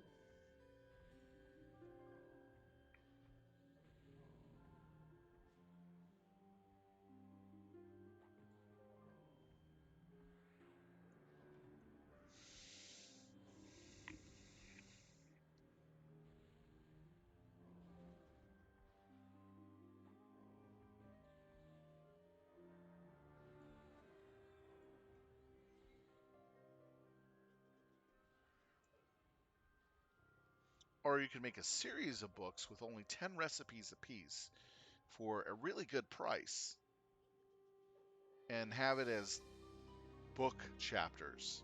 Like, here's 10 appetizers for the first book. Here's 10 actual main dishes. The next chapter. And you can label it appetizer chapter, um, appetizers volume 1, main dishes volume 1, alcoholic drinks volume 1. And you just put 10 recipes in, sell it for $15 a piece.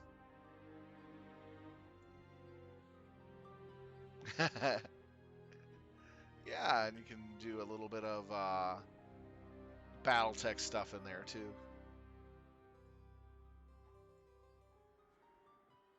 People will be so confused with that. Yeah. Uh, this one drink we have here, we fill it in our rockets to burn the cockpits of the locusts and the Capulan forces. Even though they're Hellfire rounds to begin with, these become really Hellfire rounds. We just stuff the warhead with a bunch of Atlas drinks. Does the trick very well.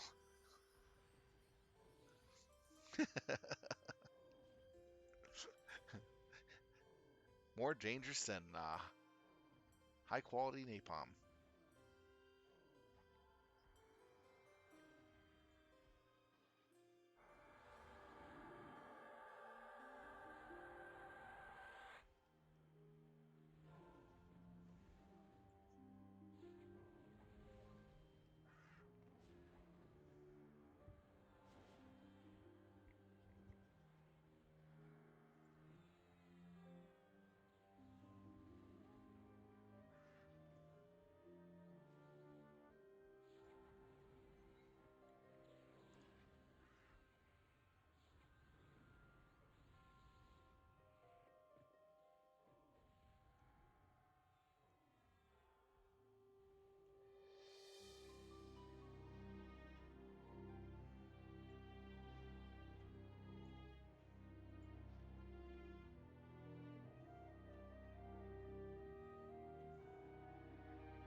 I'm northeast.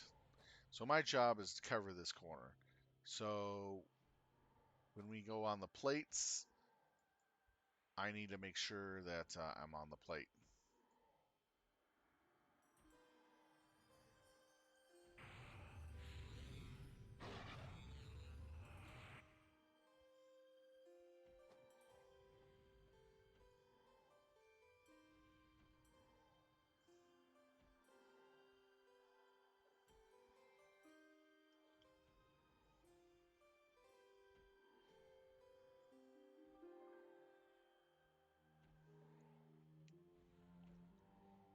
They were the first ones to get it.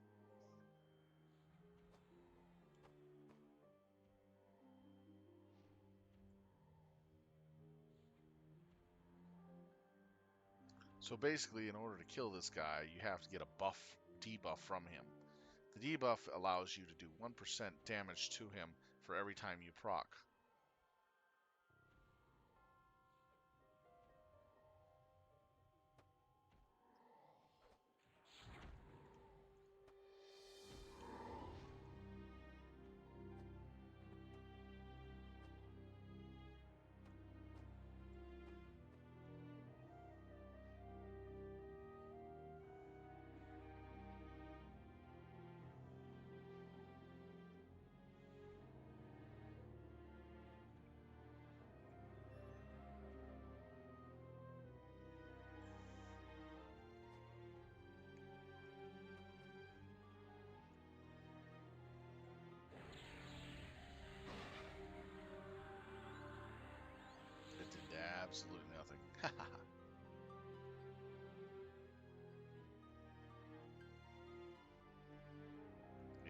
not seeing who's up and stuff.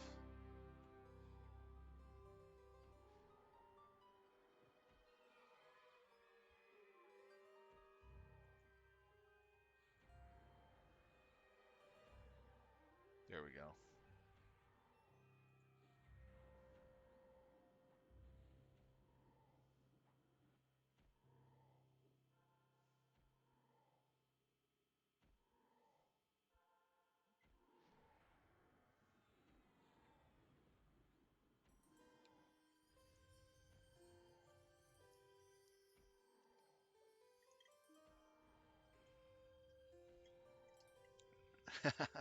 True enough.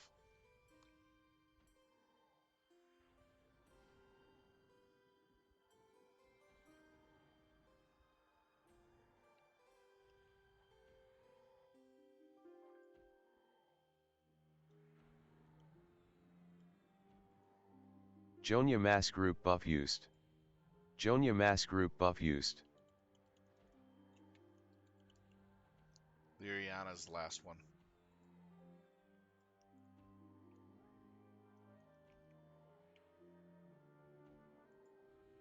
Here we go.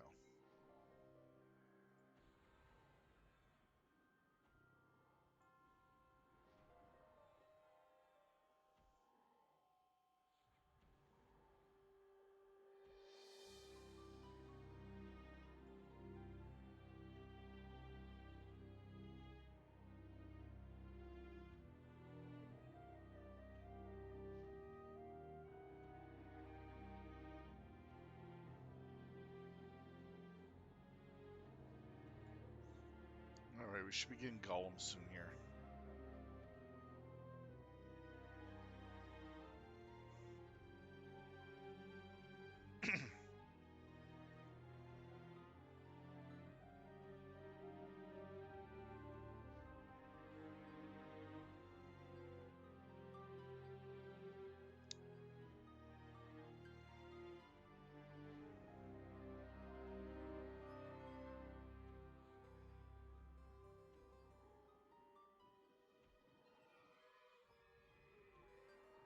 This drink missile is worse than a nuke.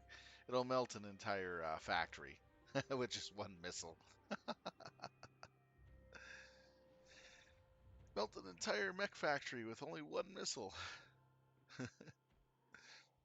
Oh, that's.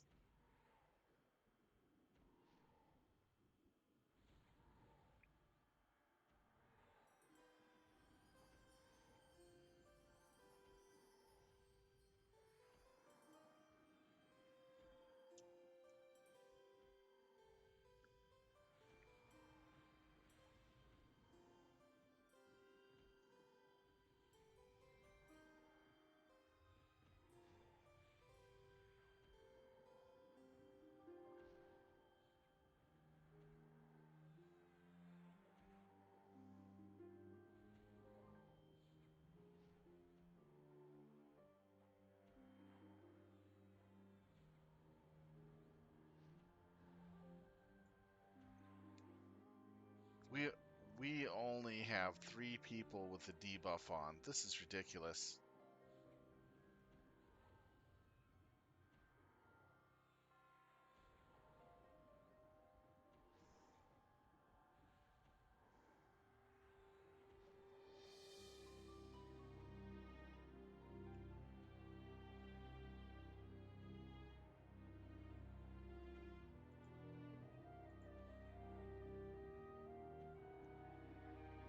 Explodey!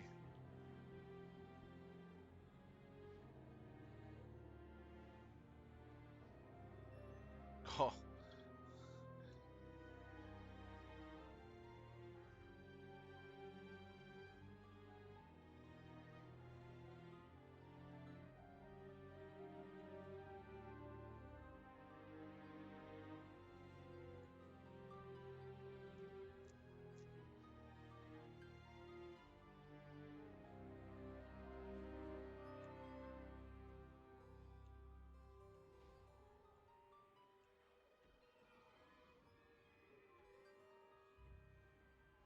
oh, here's the first set of golems. There's usually like 2, maybe 3 sets of golems before we kill this guy.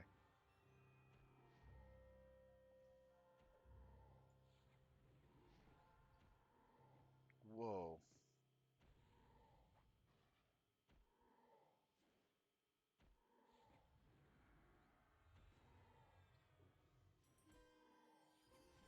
So right now we only have one person with a debuff. Golem ads coming. Golem ads coming. Lyriana mass group buff used. Lyriana mass group buff used. Gober's mass group buff used. Gober's mass group buff used.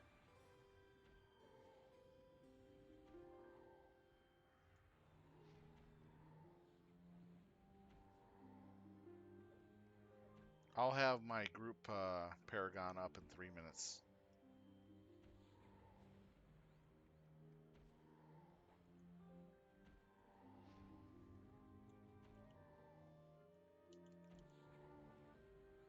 This is really weird.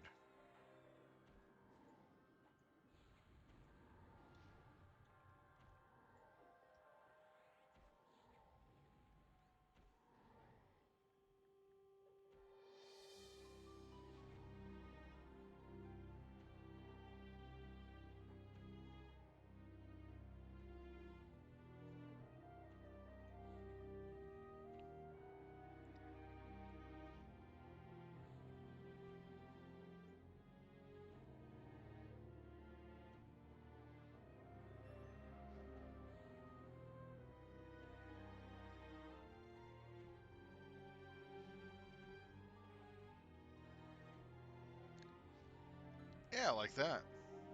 Golem ads coming. Golem ads coming.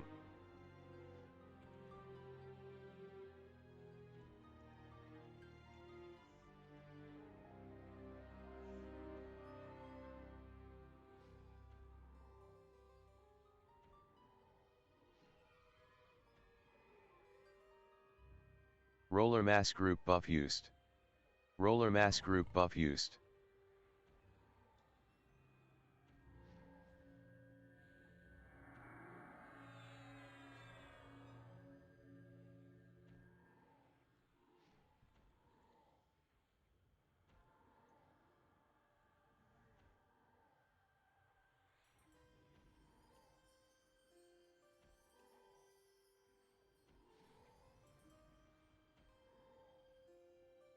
Now the proc is not on anyone. What the heck?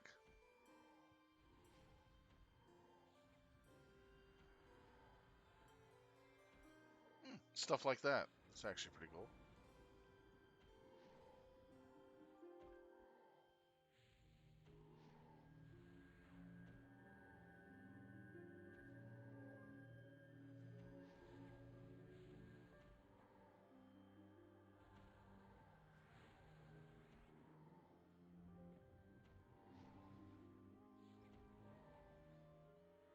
Golem ads coming. Golem ads coming. We're getting a lot of golem ads.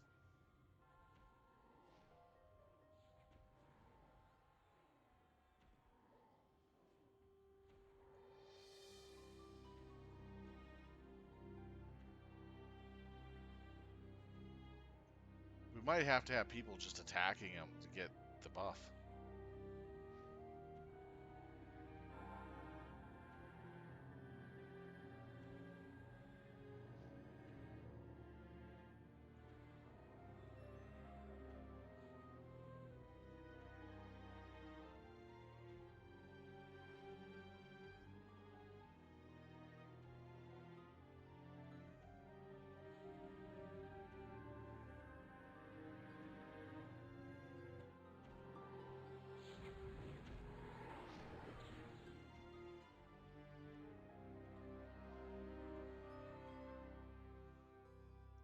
Northeast covered.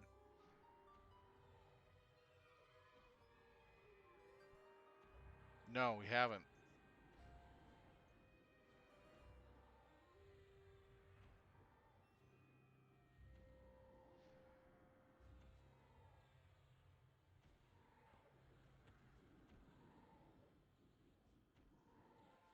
Golem ads coming. Golem ads coming.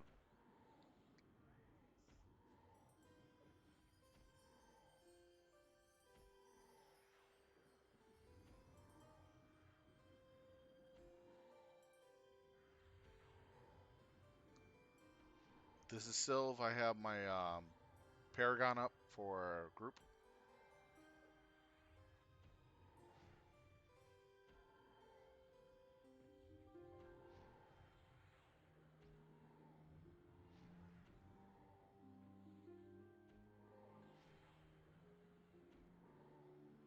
There's something wrong with this encounter. We're not getting any of the procs we're supposed to have.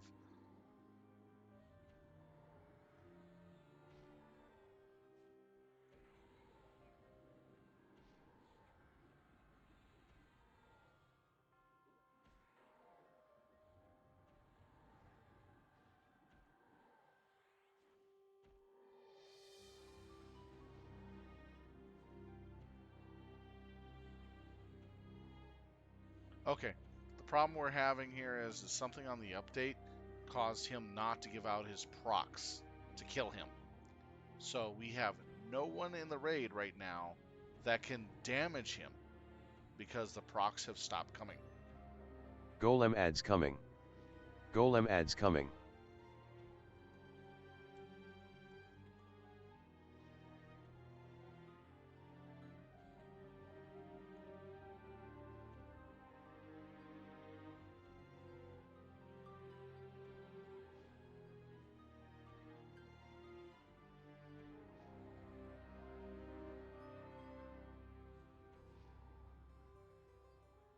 This is Sylv. Do you want to put me in a group with people who need the Paragon?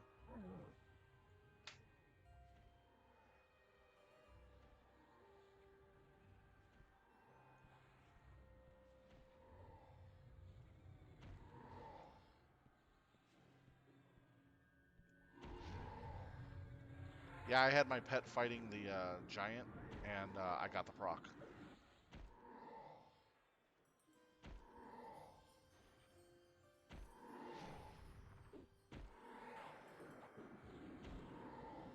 Step on platforms.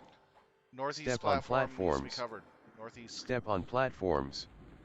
Step on platforms.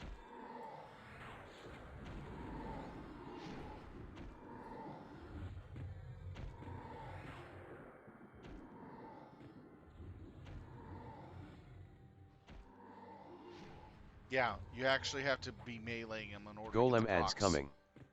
Golem ads coming.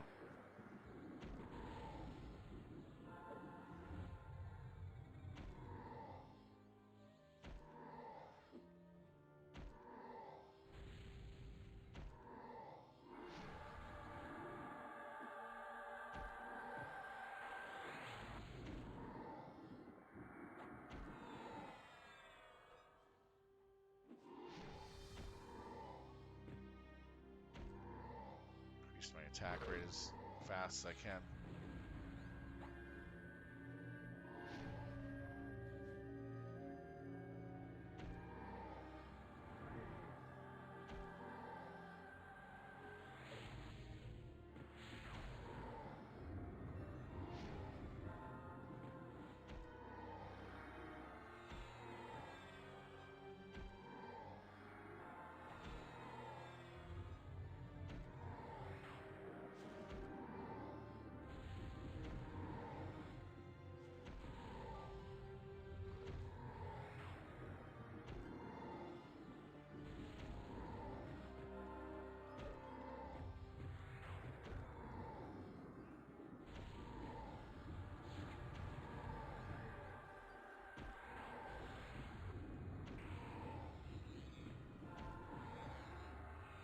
Golem ads coming.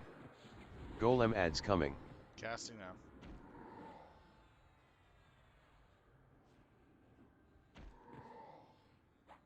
Step on platforms. Step on platforms. Step on platforms. Step on platforms.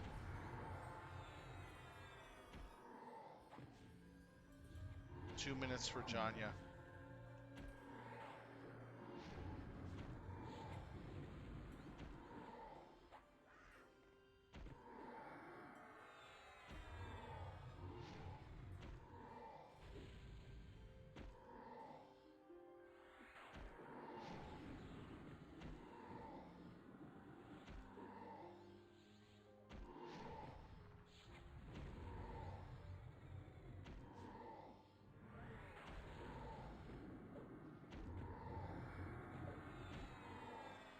there is something wrong with this fight.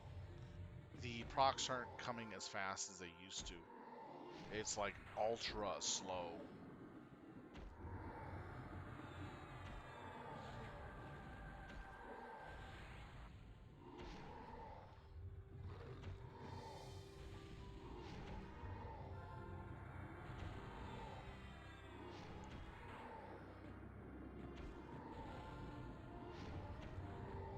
Golem ads coming. Golem ads coming.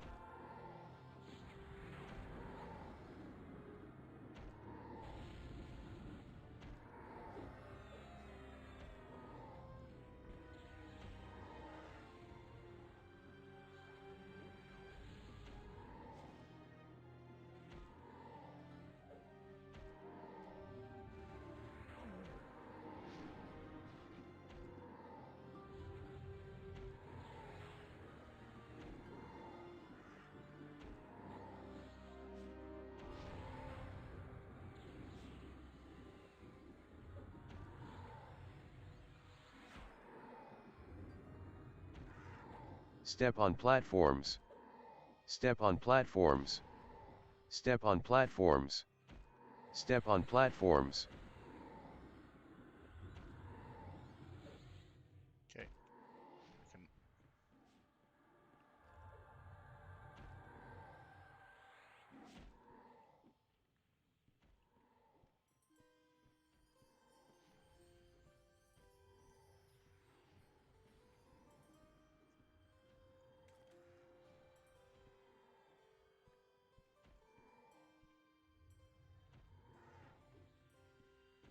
Space mammal mass group buff used. Space mammal mass group buff used. Golem ads coming. Golem ads coming.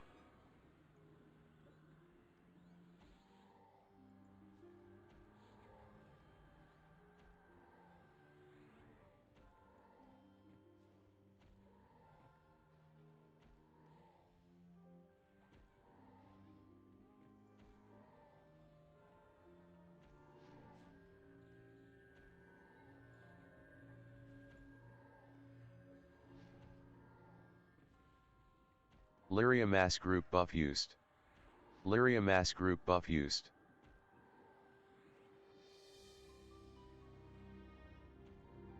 True mass group buff used. True mass group buff used. Okay, we're almost there. My God, this really sucks. This is broke. We're like getting maybe one person who can fight him every 2 to 3 minutes when they get the buff. It's like only 1 or 3 people have the buff at any time.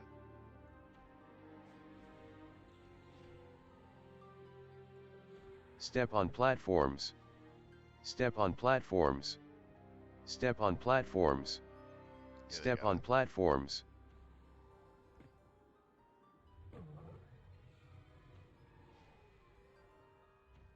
Goes my pet.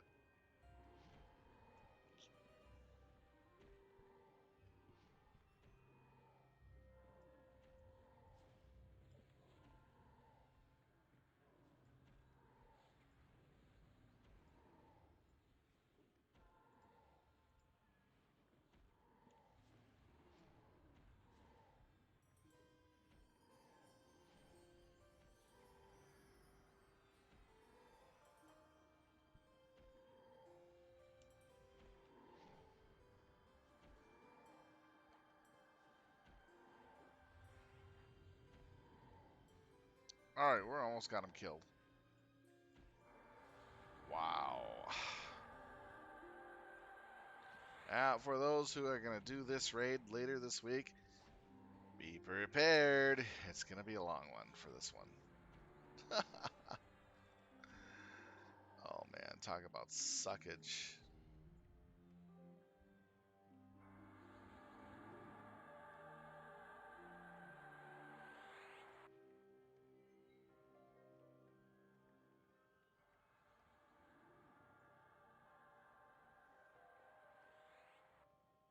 Three Frostcrypt markers. That's actually pretty nice. Golem ads coming. Golem ads coming.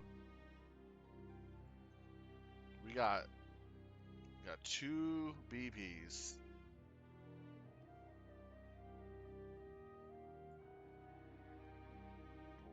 Wow. This is really good loot. 2 of these and 2 of these.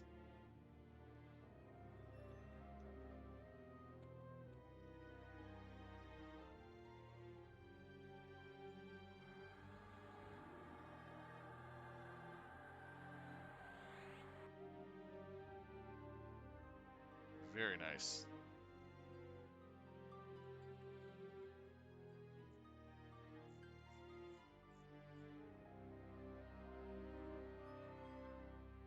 Oh, we got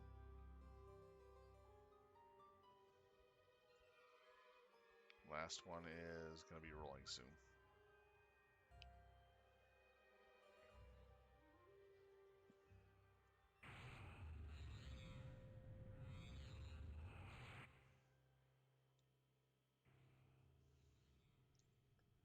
Reapplying SE2.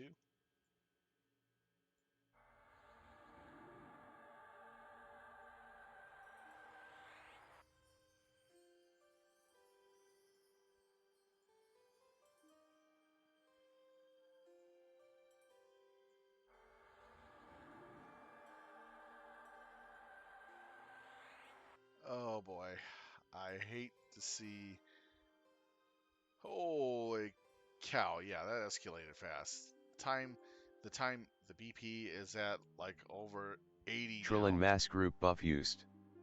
Trillin mass group buff used.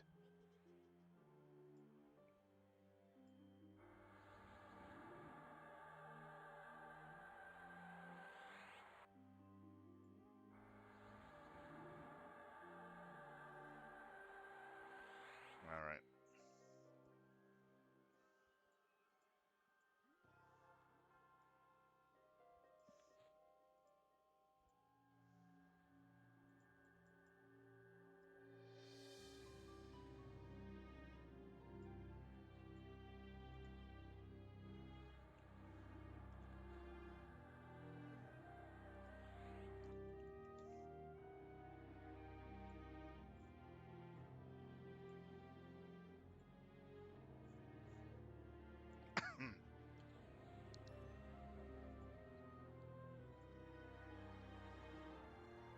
Oh my god. Okay, 101 now on the chess.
Seriously? That guy's a pot smoker. 30k for 10 points increase in your dot for disease. Ooh, you guys are smoking so much crack. Crack smokers.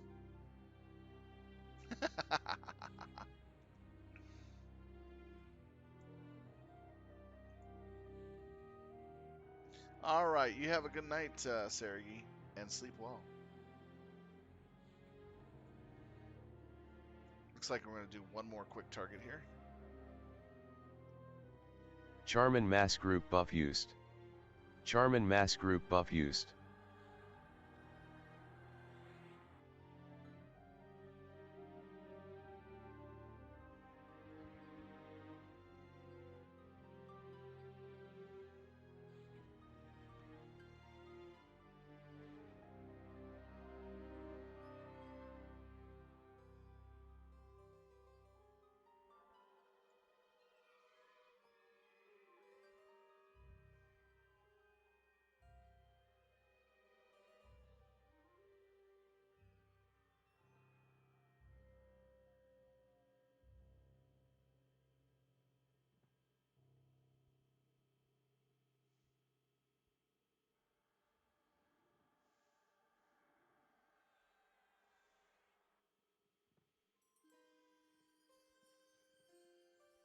We're going after Oblivion in a pick, because it can be killed in a pick.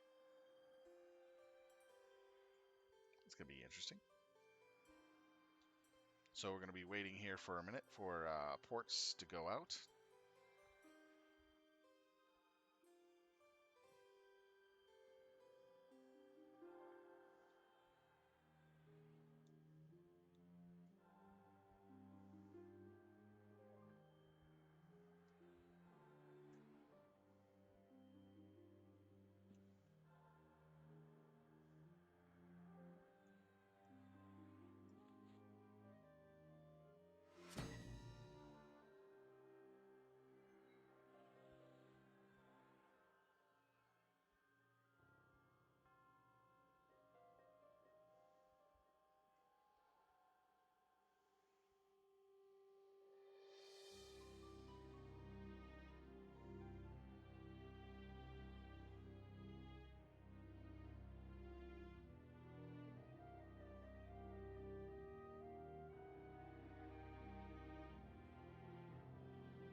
Kind of waiting for my group's turn to move.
checking to see if we can get the pick right now.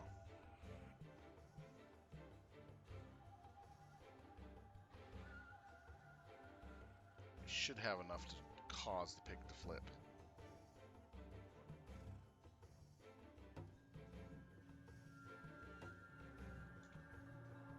Still not ready yet.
All right, pick is up.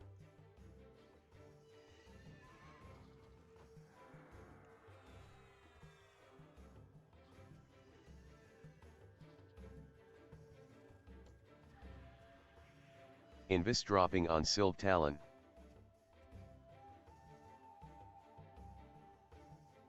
Here we go.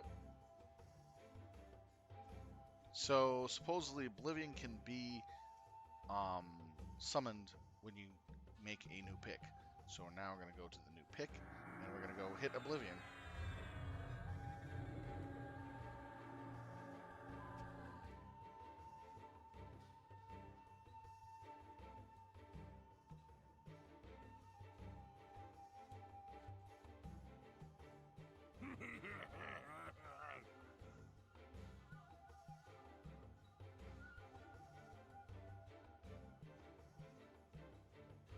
Invis dropping on Silv Talon.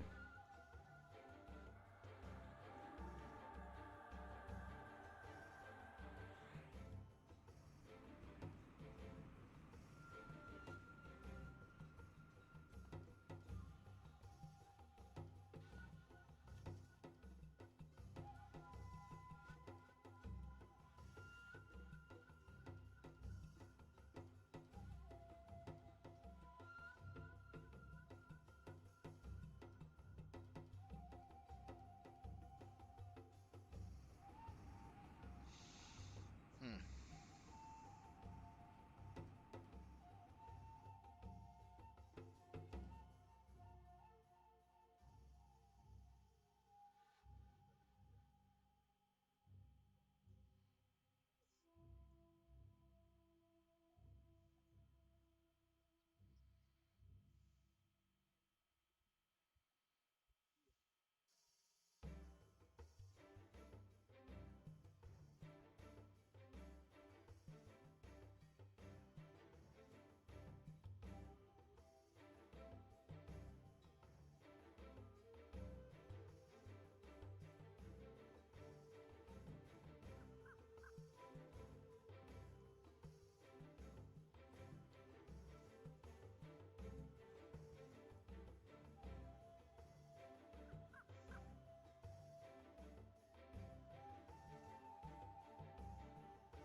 So we gotta be on the otter side. Gotcha.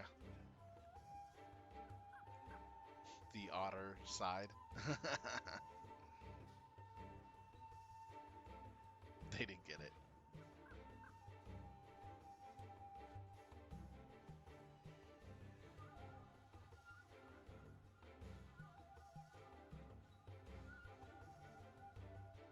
Are you gonna spin to win?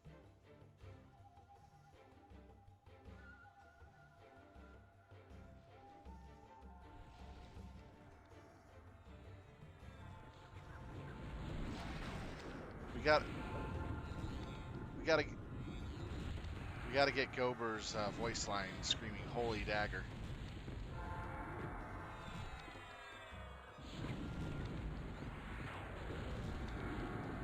Balbro mass group buff used. Balbro mass group buff used. Brinna mass group buff used. Brinna mass group buff used. Ita's mass group buff used. Ita's mass group buff used.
Since it's the final call, do we get alcohol?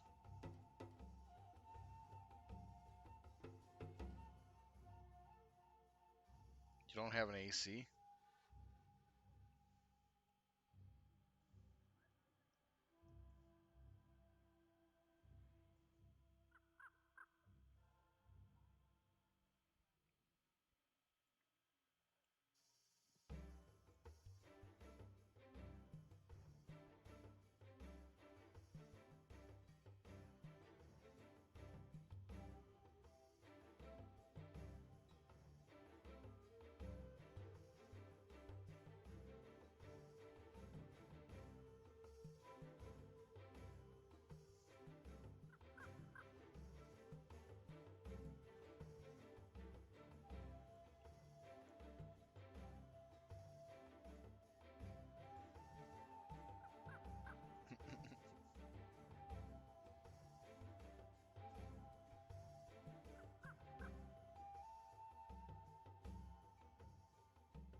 We destroyed that Oblivion.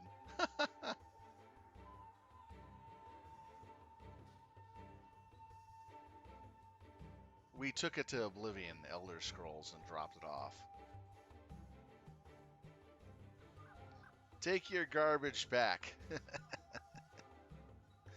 We just handed their garbage back, that's all.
still working on loot right now.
They're searching for one more target right now.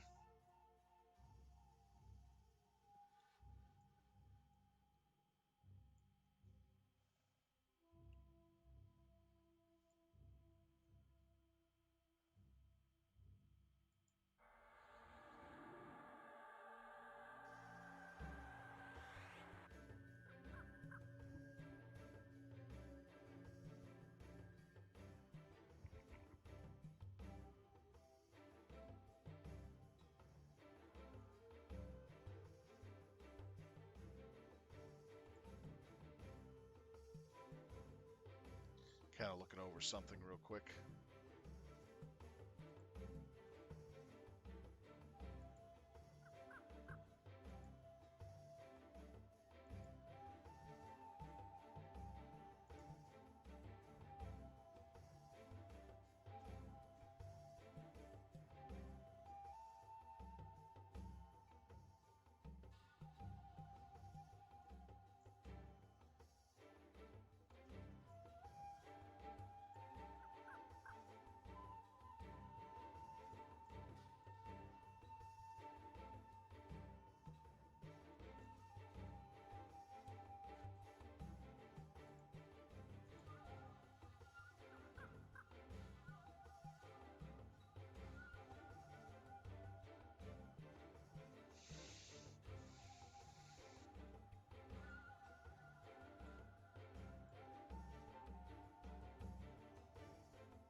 They're trying to get another Pix to spawn, so we're trying to get another Oblivion to grab. That's the goal right now. So they're kind of switching around people real quick.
Alright, looks like we're done for the night. We couldn't get the pick that they wanted spawn, so we're going to call it for tonight. A little early, but we did a lot of work today. We got all of Frostcrypt 2 done, and we got Oblivion taken down for pieces for people that needed some stuff. Well, with that being said, I want to thank everybody for taking time to watch us play some Everquest with Filthy Casuals and I myself, Siltalon. Hopefully you had a lot of fun. If you do like what you see, please hit that like button. And if you like to donate to the channel, feel free to donate or subscribe. Every little bit helps. And just to let you guys know, I do this streaming for fun, so I really appreciate the nice stuff that you've done, as well as watching my channel. Thank you so much, everyone. Have a good night. Be safe. Be well. Siltalon out.